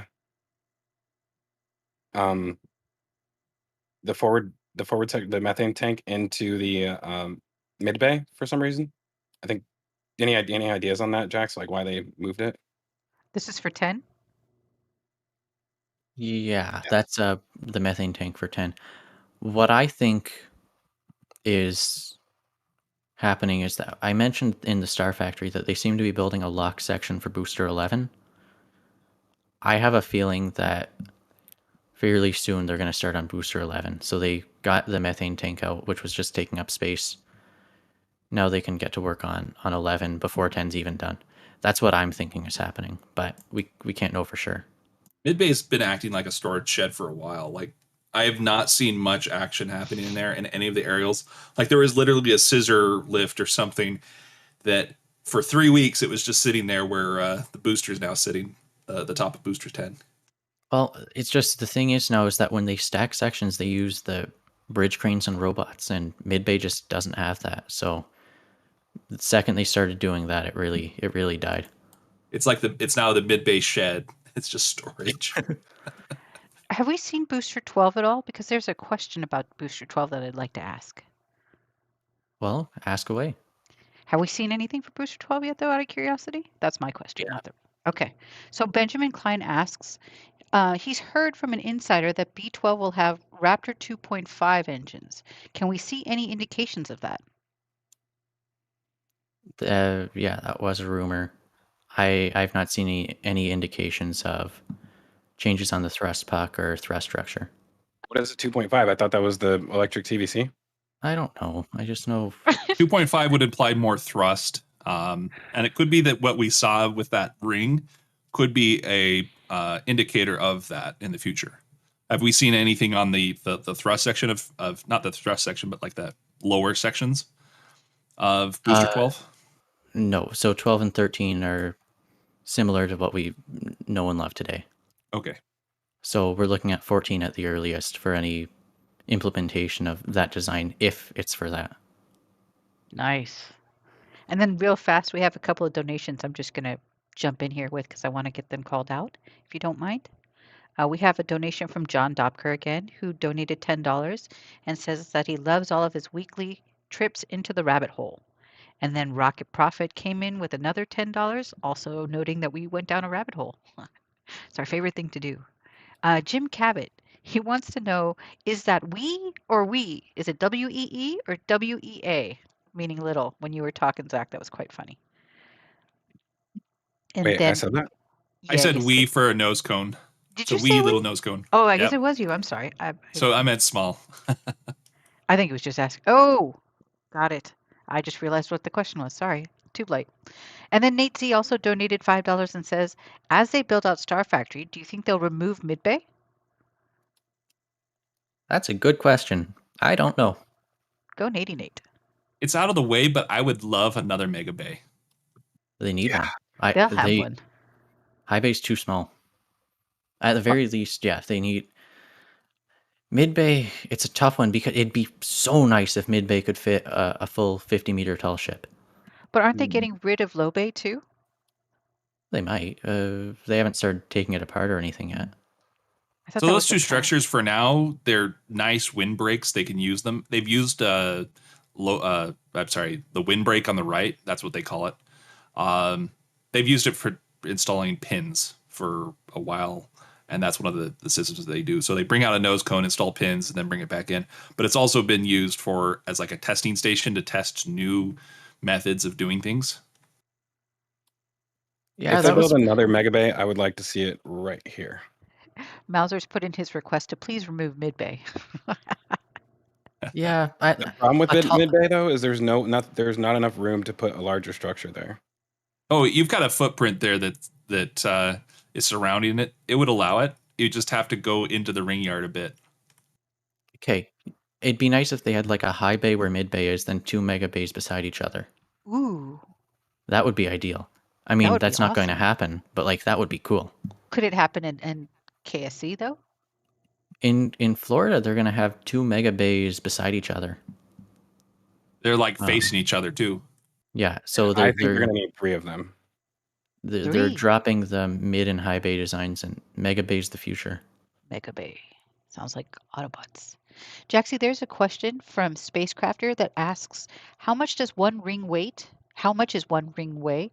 And how much in how much in percentage is that relative to the whole booster design when empty? So they I wanna know- honestly don't know. What? What? Yeah, I don't know how much. Maybe somebody. I don't know how much a ring weighs. Anybody here have an idea?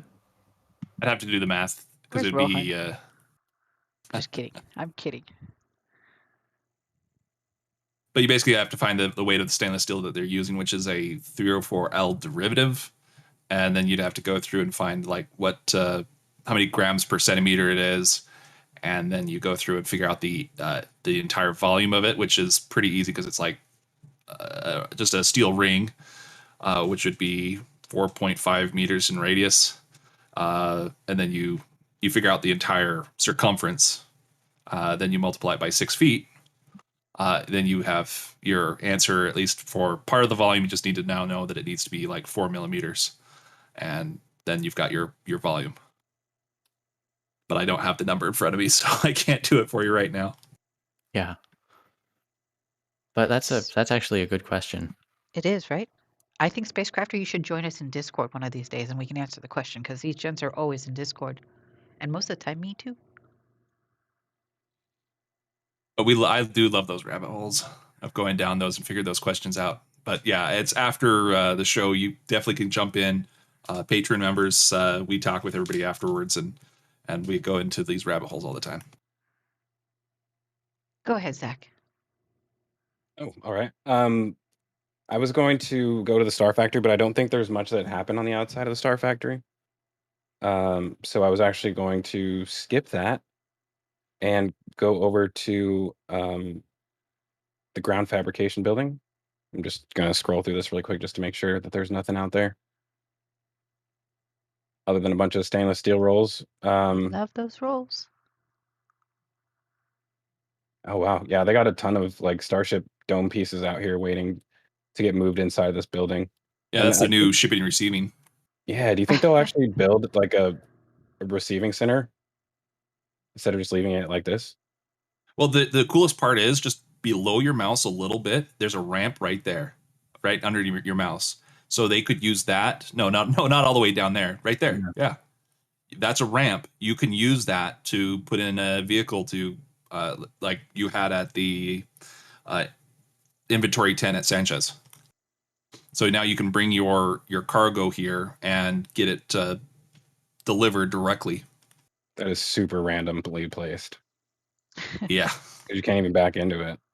Well, it's not done yet. It's just like a work in progress, like most of the things around this site. Interesting. Yeah, I'll be watching that. I really want to see like a enclosed delivery area. But I don't think that'll happen at least until after they're further on starting on the next ones. They're gonna have to do a lot of work when they start the next parts of the Star Factory because it's not gonna be easy. There's not a lot of space out here. How much over to the right can you move, by the way? Okay, so that and then down a little bit. That is the current area. Oh, it's even further to the right that they're using for shipping and receiving. So they have got like 3 shipping and receiving areas at the moment. I noticed in that shipping and receiving part outside of the factory, it kind of looked like there were less header tank barrels wrapped in the white plastic. They might have taken some inside because I think there were like 4 or something. There were a fair amount. Yeah, they're moving a lot of inventory directly into Star Factory very quickly. And the rings to the right, those look like the new rings, I think. Where? So I can't remember, not the rings, but the spools. They've got new spools, and then they've got old ones that are pet rocks, is what we call them, because they're basically welded together. It's never coming apart. They're gigantic doorstops. Beside the header tank barrels, they still have those pieces of a thrust puck. Mhm. Something's up. I really hope they're making them on site, or at least starting to. So yeah, that's a thrust puck upside down there, but then there's like halves of one down below. And we haven't seen one come in a truck in a long time, have we? I mean, I know we saw one recently, a couple of weeks back, but we didn't see it come in, did we? Well, I mean, even if we had, if they're even just starting to pathfind this stuff, that's pretty good. Yeah, so all that stuff to the left, now that you've zoomed in on it, it's all new. So you've got 4-foot rings and 6-foot rings, and maybe even some like maybe 3-foot as well. And the smaller stuff is going to be used to stamp out all the parts. They're making parts on site instead of having it shipped in from somewhere else. You just bring in the rolls of stainless steel and make it yourself. Wow. And those are all brand new right there. More over here. Yeah, this is really cool to see because it's like the amount that you go through. Each roll is about 10 tons, and it has so many feet of, or it's 10 to 12 tons. Most of it's like 12. Each roll you go through, you have a certain number of rings you can make. And so we can see like how many rings are sitting here, and that's a cool element to that as well. I keep wondering which stainless steel roll is going to be the one that Tim Dodd flies in. But moving on, I guess I'll go back over to the ground fab building. I don't think there was much happening over there, but I will recheck again. This area's actually been kind of quiet, even though it's there is this, which This is not quite what the it looks mystery. like. It's not nowhere near as exciting as it looks. Initially, when I first saw this, my immediate first thought was, "Oh, we got another launch mount incoming." But no, this is more like where you do like a hot wing eating contest, and everybody gets to stare at each other's face or something like that. What did you call it? A hot wing eating contest? Hot wing eating contest. Yeah, like a Oh, hot wing. Oh, eating contest. Sorry. Yeah. So we were talking about this particular setup the other day, that it's most likely they're going through and training new employees, or they had some high schoolers or maybe college grade students coming in, basically bust in. And it could be that they're going through and basically showing them how to weld and teaching them, because basically they want the community involvement. The people who are going to be working at SpaceX, they already live here. So they want to bring these people in and teach them the trade, or part of the trade. And this is basically like a test station to go through and create welds and then test the welds to show you how it works. And so you see at least one welder. It looks like they're either setting up or taking down at this point. Okay.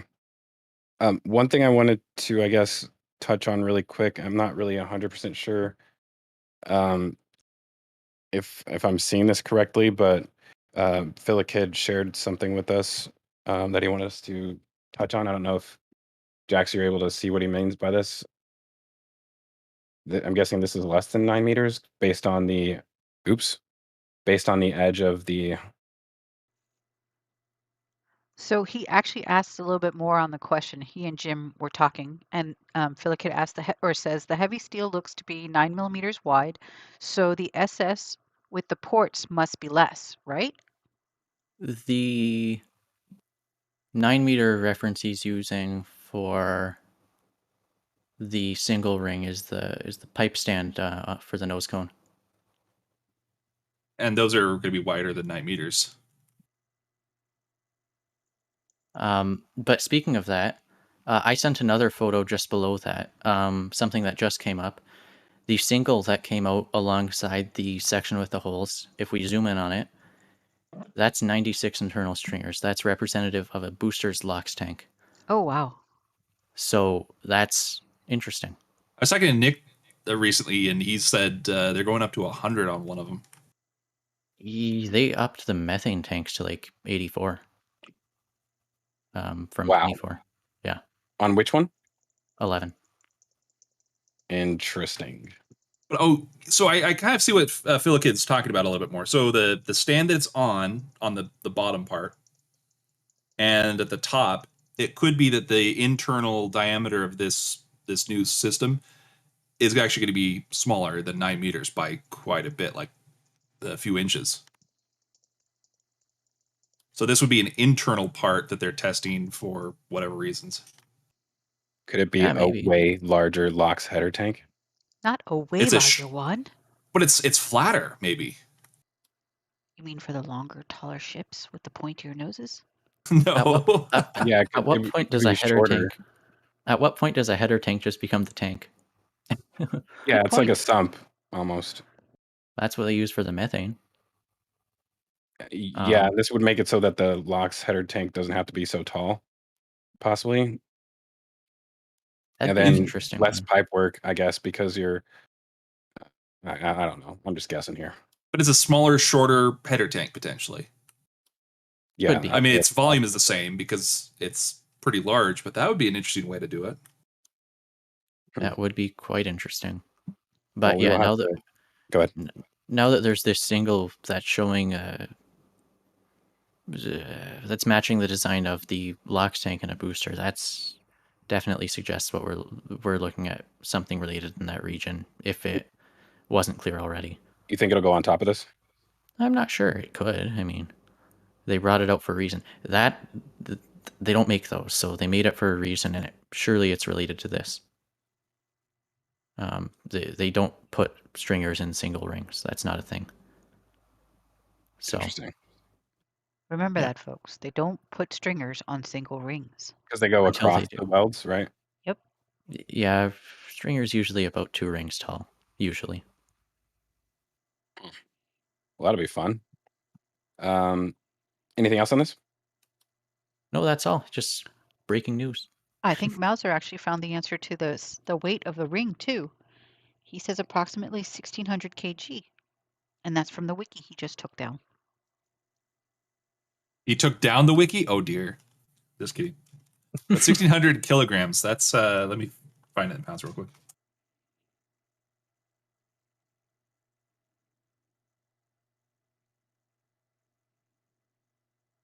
While you're doing that, 35,000 pounds. 35,000 pounds. Yeah, is that right? I need to do that in tons real quick because that So doesn't GP, sound right. GPJ also posted some numbers in the here. Let me give them to you. Let me give them to you guys so you can see them as well. He's in the chat, or at least he was.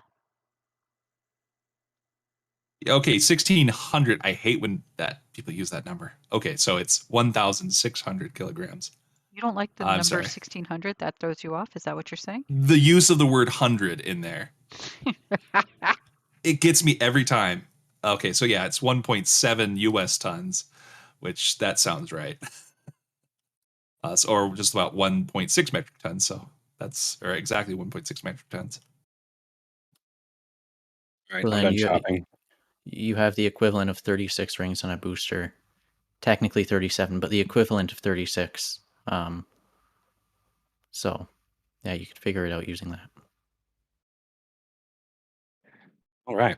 Well, while Thomas is doing that math, I'm going to move us a little bit more to the north, where we have some more progress on the additional living spaces, I suppose you can say. Do I have a better image of this that shows the whole thing? Yeah, kind of. No, that's not what I wanted. This will probably show it. Perfect. So yeah, you can see they're getting ready to build these 3 houses down here. Still haven't added in the additional space for more of the airstreams.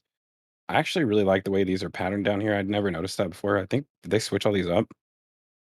They switched them up a while back. It used to be just kind of generic, and now they've got it circled around, so it's like you have like this nice little gazebo right there. Yeah. Yeah, it's just to like separate everything else out. So like this is the neighborhood, is this little area in between. So this is where the workers will live, and then you also have visitors who come in, and there's a couple of those that are reserved for them, but mostly it's workers. And then you've got the homes up above that are being built. So there's all sorts of leach ponds. What do you call them? Septic tanks and leach fields. Leach fields. Yeah, so these are popping up fast. So if you go up above just a little bit, you see those white pieces. Those are where they're storing them, and that is the area that was for United Rentals, and that moved over to Sanchez. So I'm interested to see what this area becomes once they finish these houses. But I'm guessing it's a little bit more dry now, so they've actually gotten started on these. These foundations were kind of sitting here for a while, and it was taking quite a bit to get started on the actual construction work. But it looks like they're definitely making moves now. yeah, you can see that they've got plumbing in on the left one. So they're doing it in stages. It's like a rocket factory here, but they're building little homes for employees, and that's an awesome way to do it. One thing that kind of this brings it back to is ages ago, Elon was talking about incorporating this entire area into its own little city. And part of that is you have to have a number of residences, and this will be able to satisfy that. Yeah, that's a lot. I mean, they're definitely expanding like pretty rapidly as far as that goes. They haven't touched this area yet, but I feel like that'll be the next. I wouldn't be surprised if they flip this over here and duplicate it on this side. Yeah, potentially. They've got a lot of land they can use. Yeah, I wonder what they'll do with this spot too once they're done with this, because they won't really need this for storage. But Let's get to this. Yeah, let's get to the spools part. That is very fascinating to me. All these spools of wire. The big ones they've only added like 3 more of, but the small ones they're missing a bunch off the far right. So they're moving around a lot of their wiring and other inventory here. And it's not just moved over to the left or anything like that. It's being organized and stored somewhere else.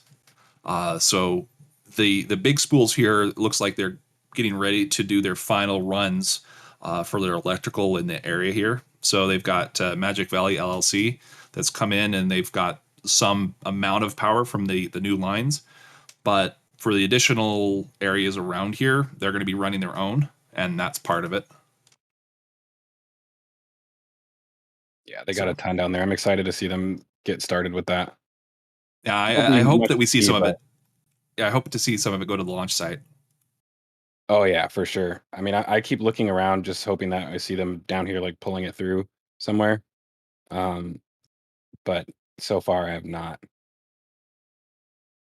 When are they ever going to scrap this booster? It's probably going to be turned into a table or something. Yes, please. They can turn the Raptor mounts into cup holders. Or like in Back to the Future, the cup pops out from the bottom after it fills up.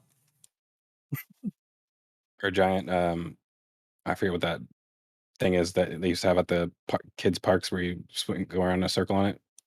Oh, that would be awesome. The tire swing. Merry-go-round, I think. It's not a merry-go-round, but yeah, you're thinking of what I'm talking about. I can't remember what it's called though. The They're super carousel. dangerous. No, they're super dangerous though. You like The tire kick it swing. on the ground. No, it's not a tire swing. The I don't know. roundabout things. Yes, the roundabout things. They're really dangerous because kids used to fall on them and they get hit with the handlebars when they swing by. It's a merry-go-round. Is that what it's really called? Yeah. I Or thought a a merry-go-round carousel. was With the horses and everything normally at a park that go in a circle. And they go not up and about the down on the usual pole. merry-go-round, just because I don't want to get us even more distracted. But we'll move on. Sorry. But let's go a little bit more to the north really quick because we are approaching for what 37 minutes left in the show. So I want to get us to launch that because we haven't even touched over there. But before Astro we do Joe's that, already noticed. yeah, sorry. So one thing we got over here is that our aft flaps have lost their well, I guess the tank section. So I don't know if these were actually damaged during the wind or whatever. I don't see any like damage underneath it, but for some reason these have been either removed or they fell off somehow. Um, Are these the ones that they used to take pictures with that were on the ground for so long? People would come by and like, there's pictures of people standing on them or standing next to them. that was me, and no, it's not these ones. I wasn't naming names. These So flaps the shade cloth has been removed.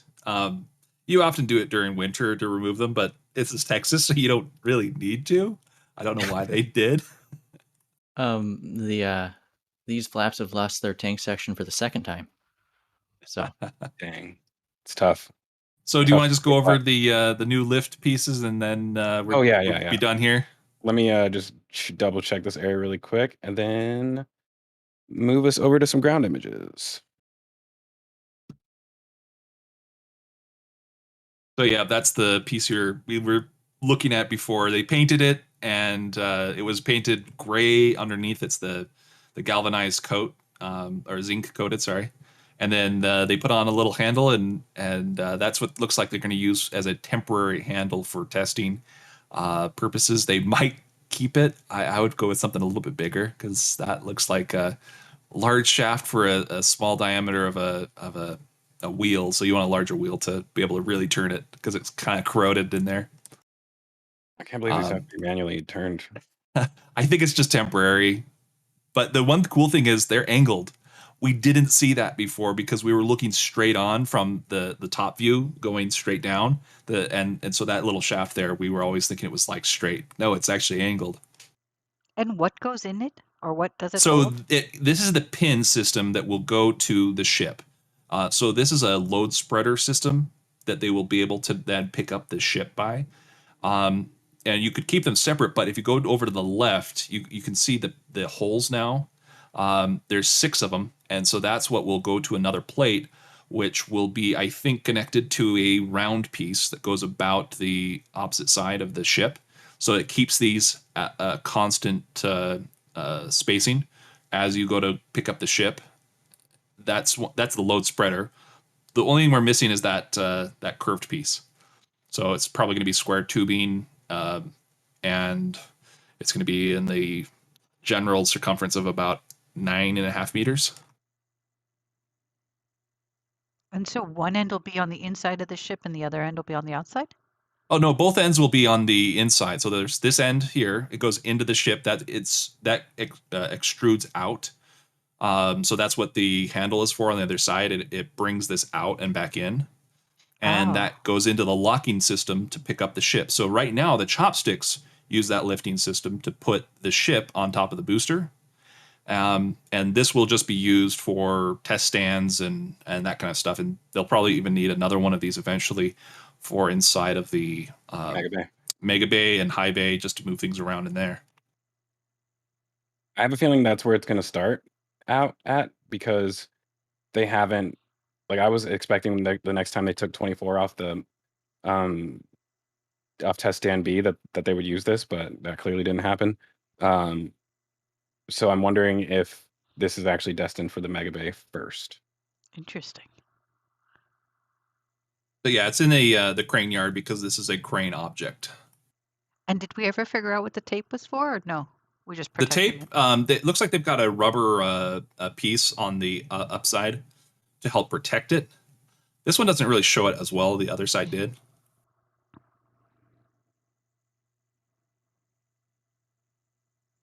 Yeah, this side, it looks like there's a rubber piece that's going around the top on the left. So that's just the eyelet. I'm not sure what the rest of the taping's for. Would this constitute a jig part that may have been referenced by Crane Man when he was letting you guys know that there are jig parts at the build site near the crane yard? This would be a lifting jig. So it would be a type of jig, yes. Okie dokie. Yeah, look at the picture just there, and then I think we'll be good. This one's? Yeah, it's just a nice, cool picture if you zoom out a little bit. And just imagine this spread out by about 9 meters, or just a bit over 9 meters, and that's so it's like a vice grip, huh?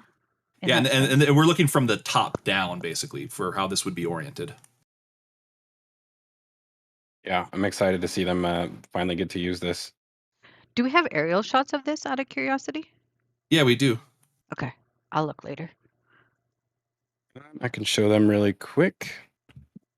Doesn't show much, but Aha. Yeah, this is before they installed the rest of the pieces. So the pieces on the right are not installed there. And are those the semicircular pieces, the curved pieces you were referencing on the ground to the right? Those are some hoses. Nope. Yeah, those are just empty conduit. Yeah, we're looking forward to something that either SpaceX will make or Farabar, who made this. Versabar? Versabar, yeah. Thank you for correcting me there. Yeah, it's Versabar. They're the ones who made this, and basically they specialize in making jig equipment, load testing equipment, all sorts of fun stuff. And that's what we saw in the OLM this week, last couple. Yeah, let's jump to that now that we've brought that up. Let's go to the big item. Okay, let's start at the suborbital tank farm really quick and just knock that one out, just in case there's anything over there, which I don't think there is. They moved some ready ducts from this side. You can see those red blocks in that photo just under the loading sign over to just above your mouse there. And that's about it. Oh, so the stuff that was on the launch pad is now over here? Yeah, there's still a few more right there. Yeah. So they moved that over. That's about it. It looks like 2 shipping containers. I don't know when those appeared on the left. These? No, just to the left, on the very far left there. Now it's the middle. Yeah, I was expecting them to start doing more with this groundwork, but that has not happened yet. Yeah, they need to get ahead of the game there. I don't know why. Yeah, they're exactly. not. I thought weather Second would quarter. be why, no? But after this day, 24 got lifted off, so we actually have some ground images of that after 24 was lifted off of the test stand, I think. Hold on, let me see. Yeah, we've got a new item that appeared with the ship, and that's pretty neat to see. So when you get to the ground shots, once we get to this, you zoom in at the very bottom of the ship here. Do you see that little thing hanging out? A little cone there? Yeah, just zoom in, keep zooming in, and it's just to the right of your mouse. There's a little cone that's just hanging there. What is that? Yeah, that's the purge, or the engine chill line. They've installed a brand new engine chill line just on that side. They welded it on the night before, and they only did one side, so they haven't done the other. What? Yeah, it's permanent, so it'll be a part of the ship. Instead of having lines and hoses hanging down, it'll be directly attached to the skirt in future ships. So I expected that to go to the inside instead of the outside. So if we go to the last picture of the ship lift, Where is it? Wait. Yeah, that should have it there. Yeah, there it is on the left. Oh, so it's a pipe right here instead of. Yeah, instead of having it hanging flex line up at the top, they haven't finished it yet. Yeah. But yeah, it's a cool new feature. Yeah, I was wondering how they were going to do this because, obviously, well, this is really mostly just for test stand purposes for the most part. I do believe actually during a wet dress rehearsal that they may be doing engine chill from the Starship at the same time as they're doing it from the booster, most likely. So that would make sense to kind of have it coming off the edge instead of just. Well, they may. I don't know how they would do this on the collect it on the when it's on the launch tower, or sorry, full stack. But yeah, I really think this may just be for suborbital test stand purposes. But Well, this is a very permanent structure that they're adding in. yeah, for sure. I would think for a launch, quick disconnect hoses would be perfect. So as it is doing the engine chill and collecting it, it just sits there collecting it up until a few seconds away from launch, and then it pulls away and it disconnects those lines. I wonder why it's not done. It was the original one right here. They made a new one. I think so. It's weird. They're messing around a bunch right there. And even before that, there was some engine chill lines just to the right of that. So if you zoom back in, they've got 3 different spots for engine chill. So there's these 2 little dots to the right. Those used to be engine chill. And then it's got these other 2 over the left that the one on the right, or in the middle, I mean, is the second newest, and then the one on the left is the newest. Wow. It's so bizarre. It's interesting watching Ship 20 get these kind of modifications right now. 24, yeah. Yeah, sorry, what did I say? 20. Oh. You pulled a me. Yeah, sorry. Cool. I was looking to see if there was another doubler that got added on here, but I don't see it. Yeah, it hasn't been added to the right. Isn't that it right there? No, it's not. It's kind of occluded, but there's no lines there yet, so it's just sure? the one. This is about the same distance away from the QD as this is. I think they did add it. You see it, Jax? Did we lose Jax? Pardon me. Sorry. He's here. The well doubler. I believe they added it.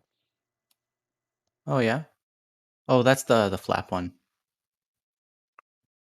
That's because they can't do hoop stiffeners where the flaps are. Right. But a few weeks ago they only had this one, right? I can't remember. Okay. Cool. We'll move on. So I guess let's get into, since the suborbital tank farm is not really that much happening, we can go over to the orbital tank farm, which honestly I think there may not be much happening over there either. But let me double check that and scroll through here. First off, the concrete top, right? This? Yeah, we didn't see that last week, and this week we've got the concrete top now. Yeah, it looks interesting. I'm not a fan. I do like the way that it collides with this. That's really cool. And I think we may have some ground images of that too, which I'll search for here in the background. But yeah, I mean, it's interesting the way that looks. And you're thinking that basically it'll stop debris from actually going up the ramp, and it will instead go out to the sides, right? It'll take the impact. I kind of wish they put HESCO barriers right there. I love the idea of using something like dirt as a good area to impact on.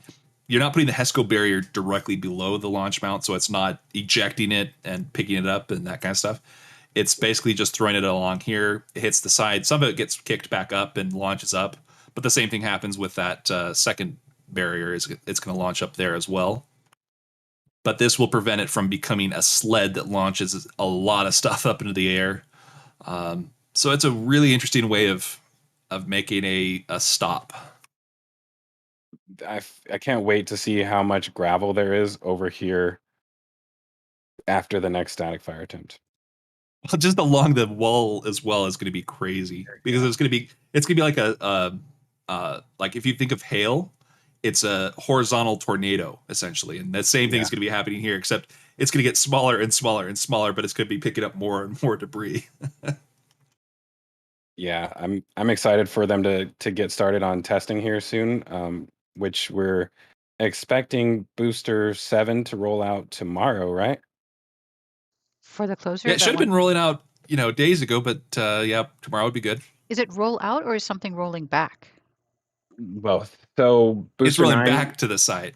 yeah, No, well, Booster 9 should roll back to the Mega Bay in order to get engines installed. Booster 7 should come out to take its spot. Actually, Okay. it'll be on the launch mount instead. And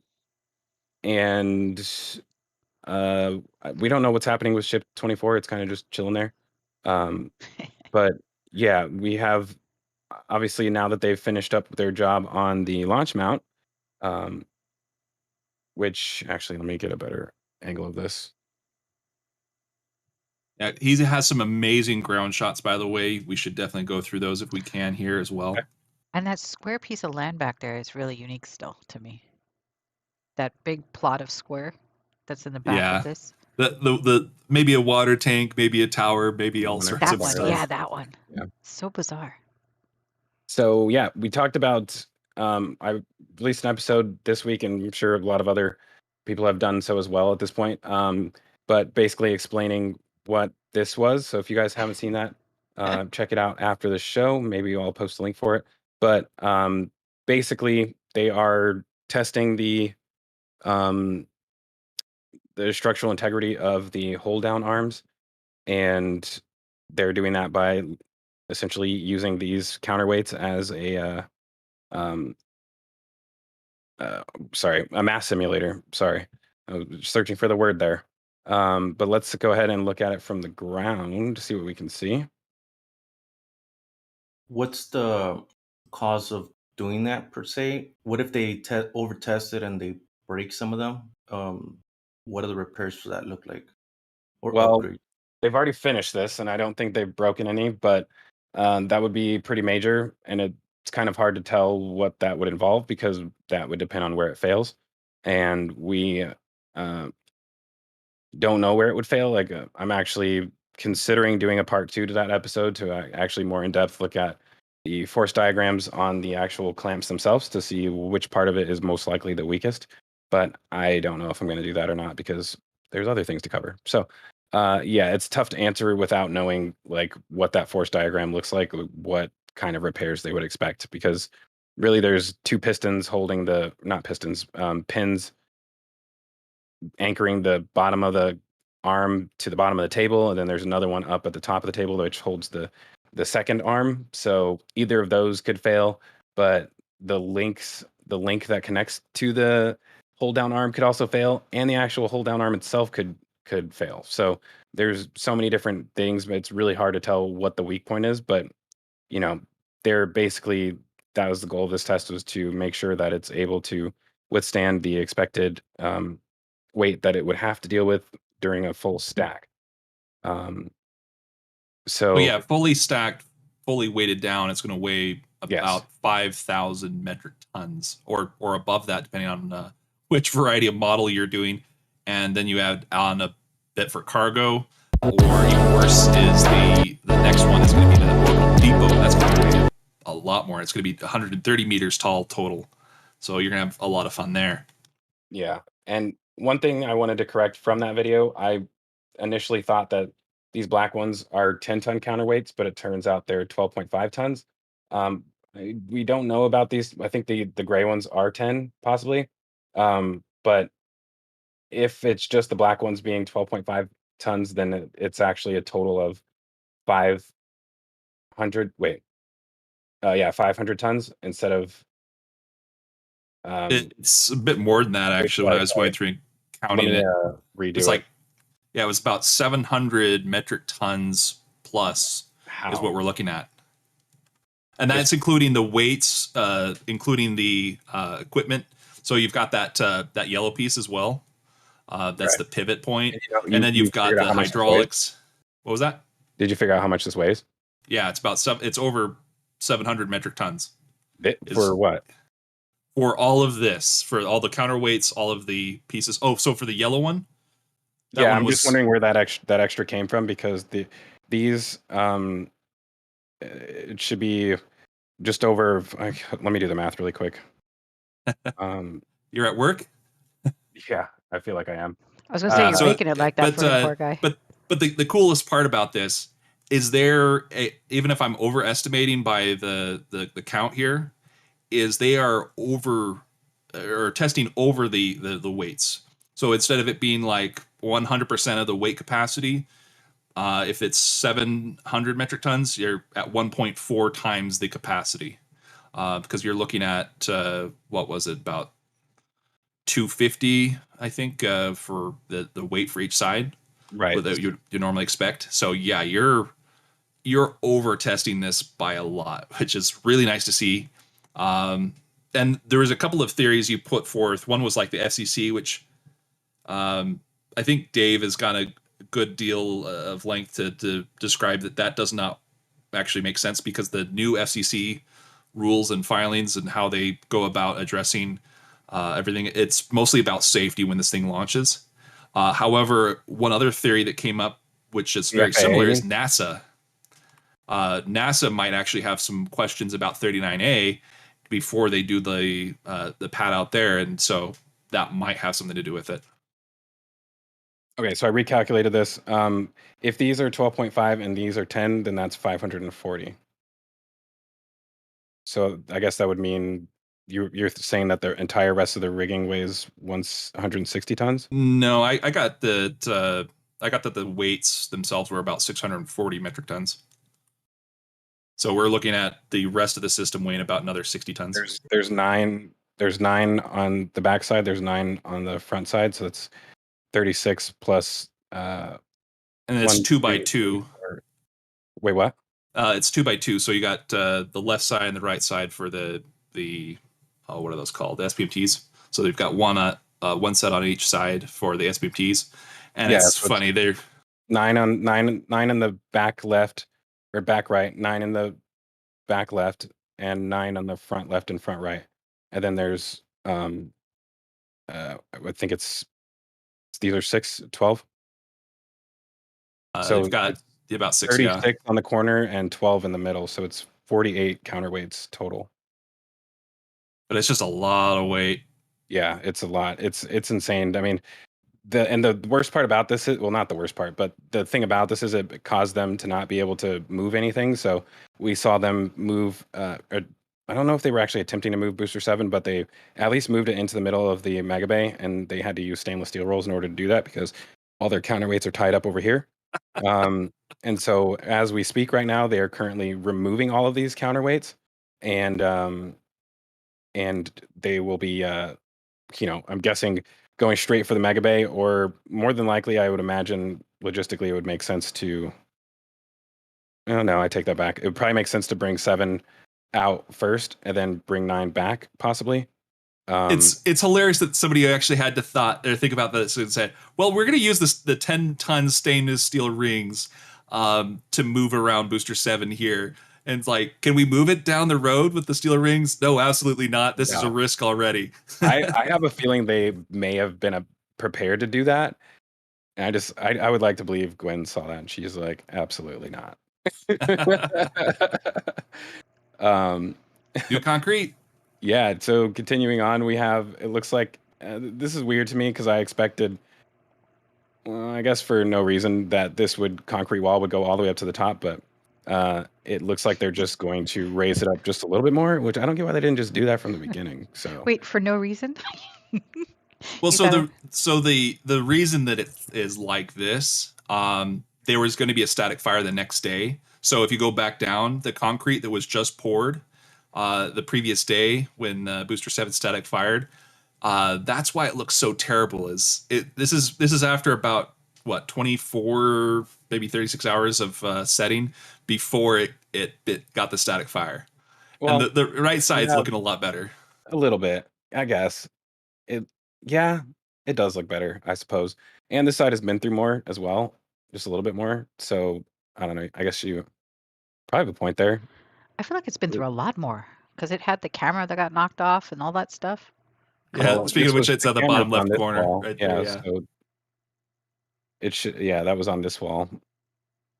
But that camera so took a beating. one thing they've done over here is, I guess they've added these steel plates on to kind of close up the edge right here, because I never really paid attention to it, but I guess there was a gap right there. Yep.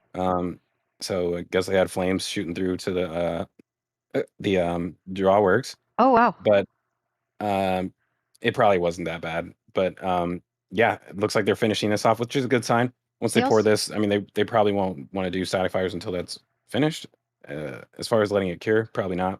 They also fixed that huge One thing they could crack do that is they used could to run add up the wall. additional steel plates across the whole thing. So you've got steel plates on the right, and you might just weld it to the left side. So steel plates here instead of concrete.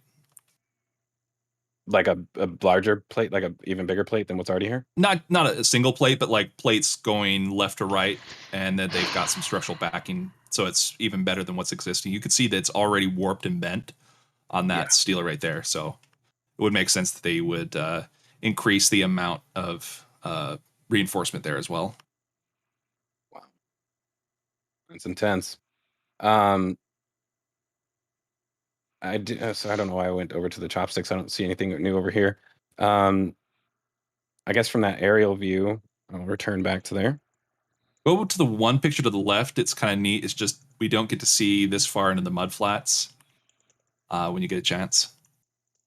Because Mauricio, he trudged out there into the mud flats, and it was... Which one? It was just one to the left of the image you were at or hovering over before. So it's just keep going to the right. Yeah, one more. It's just looking up at the tower. Yeah, you just passed it. Oh, this one? Yeah, you get to see the backside, and it's really neat because we got to see somebody's working on the looks like maybe scaffolding or some ramp up there. So that's kind of neat. But the cool part is just we get to see the entire bit from the backside after a while. It's been many weeks, months, I think, since we've been back here. Yeah, they've actually made a few changes back here, which is interesting.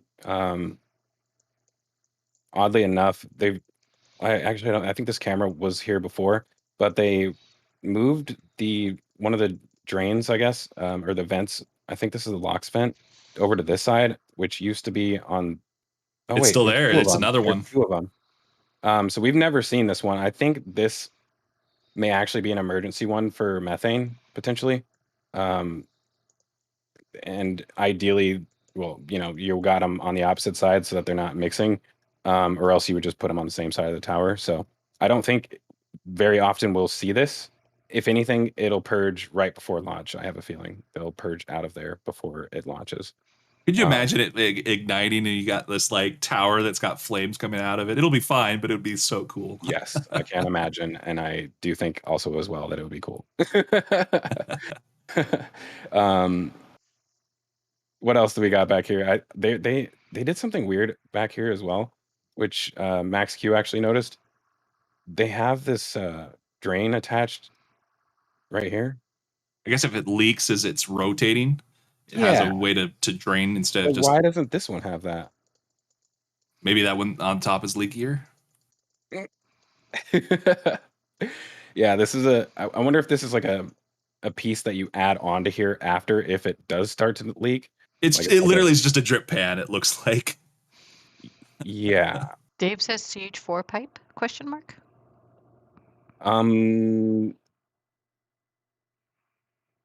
No, I don't believe so, because this one's bigger than this one.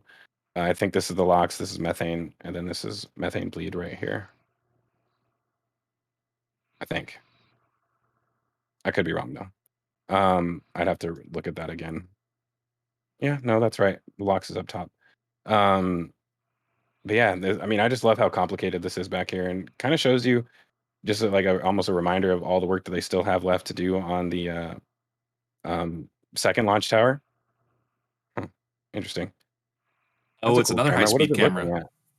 It's looking at the ship as it lifts off. Sick. I But it's love not- that. Oh, it is. It's It'll just going show around the PSVR edge. pulling away, right? Yeah, you'll see the arm pulling away, but it's looking at the ship and the booster as it's lifting off. It's a high-speed camera. We had one down at the bottom that got torn up. This one will survive, maybe. The For other sure. one probably won't. Yeah, this is an add-in What's right this? here. They added those in. It looks like stiffeners because the whole arm moves very quickly, and they don't want that torque action to affect the tower. So I think they've got it structurally like you look at the They're left. welded, huh? Yeah, so you look at the left, see where the element is to the left of that. It's basically keeping the whole system rigid and keeping it from torquing the tower at all.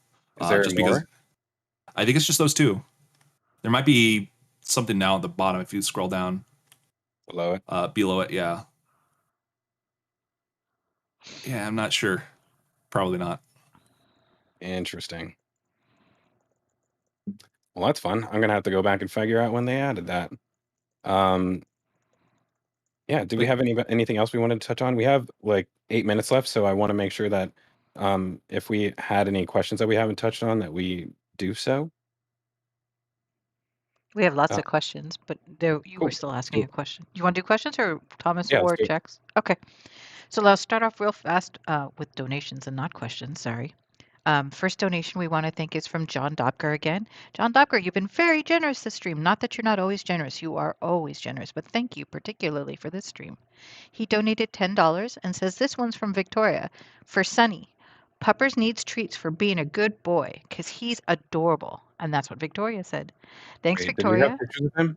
Oh, you need to show Victoria Princess. Yes, Princess Luna. It's in the ground site pictures next to the. Other I think you pictures got it. from the ground site. There's Yeah, also yeah. If you go to the gotta- ground site at the at Sanchez, facing Sanchez. Before you show the image, I guess I gotta explain. She's a girl, and there's a little bit of a optical illusion there with her tail tucked in between her legs. So thanks to just wanted me. to put it out there before. Now everybody's gonna see only that. Oh, Where is it? Am I? While you're it should looking, be at Sanchez. It might be one of the first or last images here. while you're looking, I'll call out the other two very generous donations. 55 Chevy Guy Steve donated $9.99 and says, absolutely, some puppy love for the newest member of the RGV family. Can we see a pic of the little one? So now we need to show both Sonny and Princess. Yeah, go to the very far right. It might be at the very end of the slides here. You skipped it, I think. You skipped it. It was the one with the singles starship in it. We also got a donation from Sharpie for $9.99. Oh, Sharpie says there's no captions.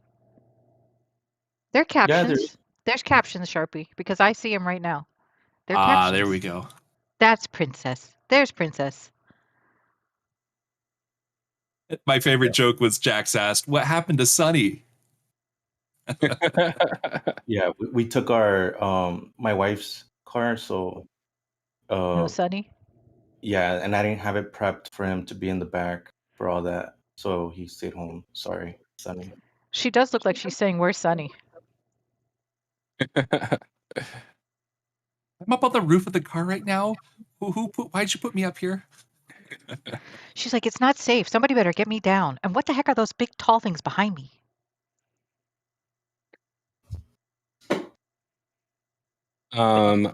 Sorry, I'm looking through these because make sure I didn't skip over anything. But did we have any more remaining questions, Indy? Yes, we do actually have questions. Also want to welcome Cosmic to RGV Flight Support. They just joined, and so we wanted to welcome them. And we have questions. Oh, and John Dopker upgraded his membership as well. He's now an elite member of the RGV flight group. We asked that. There was a question about... Drew wants to know, will all scaffold inside the tower need to be removed before the first launch?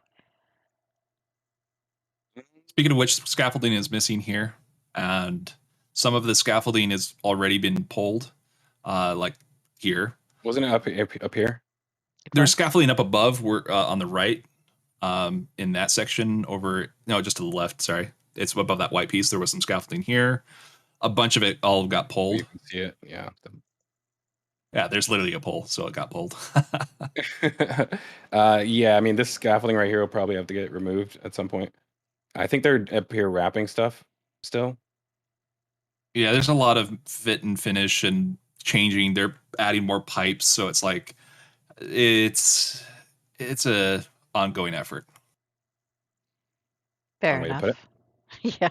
There's a question from Black Eagle who asked, do you think that taller ships and boosters will happen? And if so, can the current launch tower even accommodate them? Or would they need to build an entirely new launch tower? Yes, it can accommodate it. The best part is you are not changing much, if anything, about the ship quick disconnect and its location. The only difference is where the chopsticks lift points will be bringing the ship up and down at. So you might increase the height where the ship picks up the, let's say, orbital depot, because that one's going to be much taller. And I believe in the future that they will have larger starships as well. So they'll have like 9 engines, and it will be the same size as an orbital depot.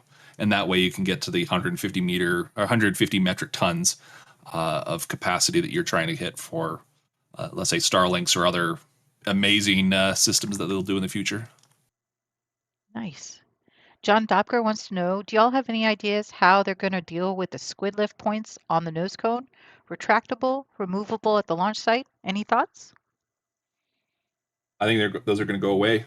Eventually, they'll just use eyelets or some other smaller system. You won't need to use the full squid to pick up the ship. You just use the 2 lift points, and you reduce the weight and the issues with the tiles. Because one thing you want to have is when that ship comes out, you don't want to be going through and replacing tiles on the lift points every single time you have a brand new ship. You don't want to put in whole new panels and all that stuff. That's just extra work. You want it's like a car out of the factory. You don't want to have a car out of the factory needing to have all the wheels and the panels installed. You don't want all of that to be a thing. You want it to be pretty much there and ready for you as soon as it comes out. Uh-oh. I don't think any of these valves are hooked up. Did you say uh-oh? Yeah, I don't think these valves are hooked up to anything right now. Interesting. So I guess they got a little more work to do before they can do the next test on the launch mount. But sorry, go ahead and continue with the remaining questions. So these are just kind of a free-for-all in the sense that they're not specific to what we're looking at. There was a question from Rocket Man asking, at Massey's, there's some rusty metal parts to the right of the red crane on wheels. What are those? They look like legs on the suborbital pad. Yeah, this is either the first suborbital pad, potentially the one that got damaged by SN4. No, they tore current- that away. This is a new one. a new one. So they've had this for a while. This would be for test stand C or replacement for A or B. Yeah, I think they were just kind of nervous after SN4 about another pad explosion, so they just kind of kept a spare. Which makes sense. Oh, by the way, zoom out real quick.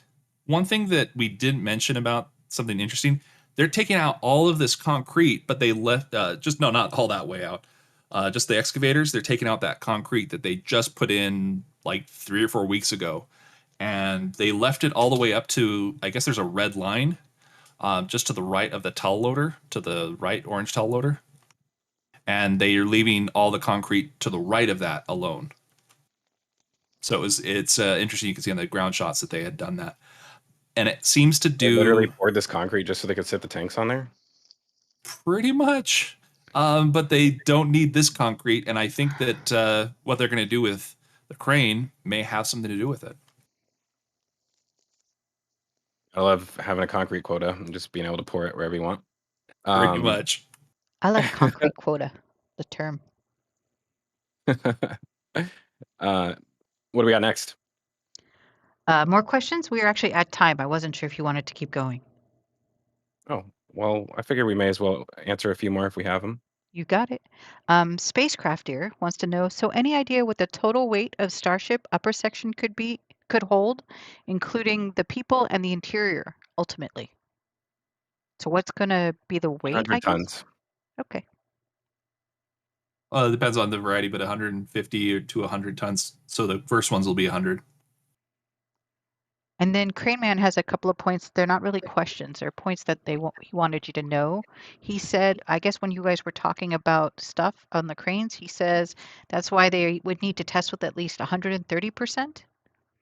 And then when you were talking about gray and black pipes, I'm assuming, he says the gray ones would be 10 feet and the black ones would be 12.5 feet. Wait, which pipes? T, sorry, T. What's a T? 10T and 12.5 T. Tons. Or So for cranes, probably, because he's the crane man. counterweight? Oh, the counterweights. Yeah. Yeah, that's he's what I said. crane man. 12.5 for the black ones and 10 for the gray. 10 for the gray ones. Yep. Yeah, so 540 tons, and that came out to a factor safety of 1.34, I think, instead of 1.1. So a little bit higher. So that would be the 130%. That is not including the weight of the sled or the rigging, and we also don't know for sure whether or not it's locked down to the SPMTs. So Yeah, I don't think it's lifting the SPMTs directly. well, it's not lifting anything technically. Well, I mean, like the hydraulic system, it pulls up and it Right. would lift the counterweights, and it could start to lift the SPMTs, but there shouldn't be much there. It's hydraulic as far as those go, so you could pretty much put those on free float. And we saw the ship lifting jig, correct? We already talked about that one. Yeah. Yes, we did. Okay. And then one thing that's really neat to notice is that it's VersaBar there as well. So SpaceX has a good relationship with them, so that's good to see. yeah, I think anybody who's a vendor for them, they would have a good relationship with. John Dopker wants to know and the test article inside the quote unquote jail, is that at flight pressure? So I'm assuming the nose cone. We would like to see it that way. Oh, sorry. Go ahead, Jack. Sorry. I mean, we don't necessarily know what flight pressure for that means necessarily. He just said that it would maintain some kind of positive pressure. So it won't be like 6 bar like the tanks or anything, but hopefully they test it with that, at least something. But as Thomas said earlier, it's probably going to be leaky if they don't find some way to seal up the holes. Fair enough. And Yeah, then he did say less than 1 bar, so it's somewhere around a bar, but it's less than that. Okay. Sounds about right. Spacecrafter asks, and this will be the last question, any ideas when they will test out the windows, like the renders they publish for Starship? Years from now, maybe. For the human I mean, the landing first part? windows that they'll ever have will be on HLS if it has Exactly. Windows. So yeah, whenever they start HLS. Another way to look at it is whenever they have transparent aluminum that is inexpensive, and that stuff's called Alon. It sounds like Elon, but it's Alon. I think you made that up. I'm just kidding. And really quickly, since we are at the end of the show, we are also at 592 likes, and there are 800 of you guys in here. If you could help us get to, I don't know, 700 before the end of the show, that would be really awesome.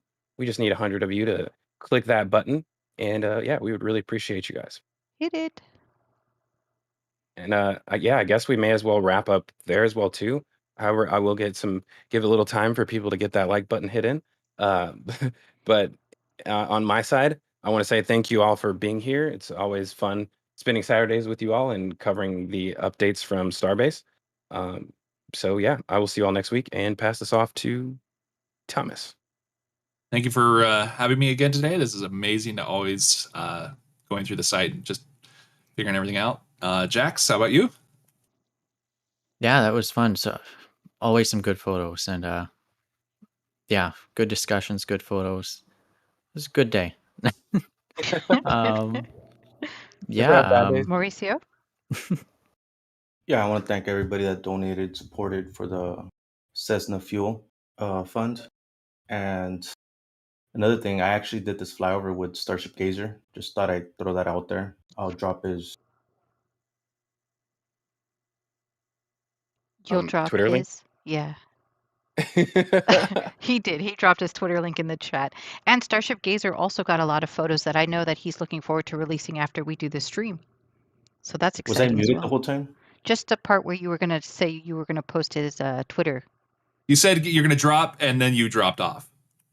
Oh, I don't know how that happened, but yeah, thanks everybody, and also the Starbase Weekly production team and everybody that's part of the that are able to make this happen. And yeah, it was a good show. Do we have Grandpa Joe here for the sign off, or No, just me. I know the sign off.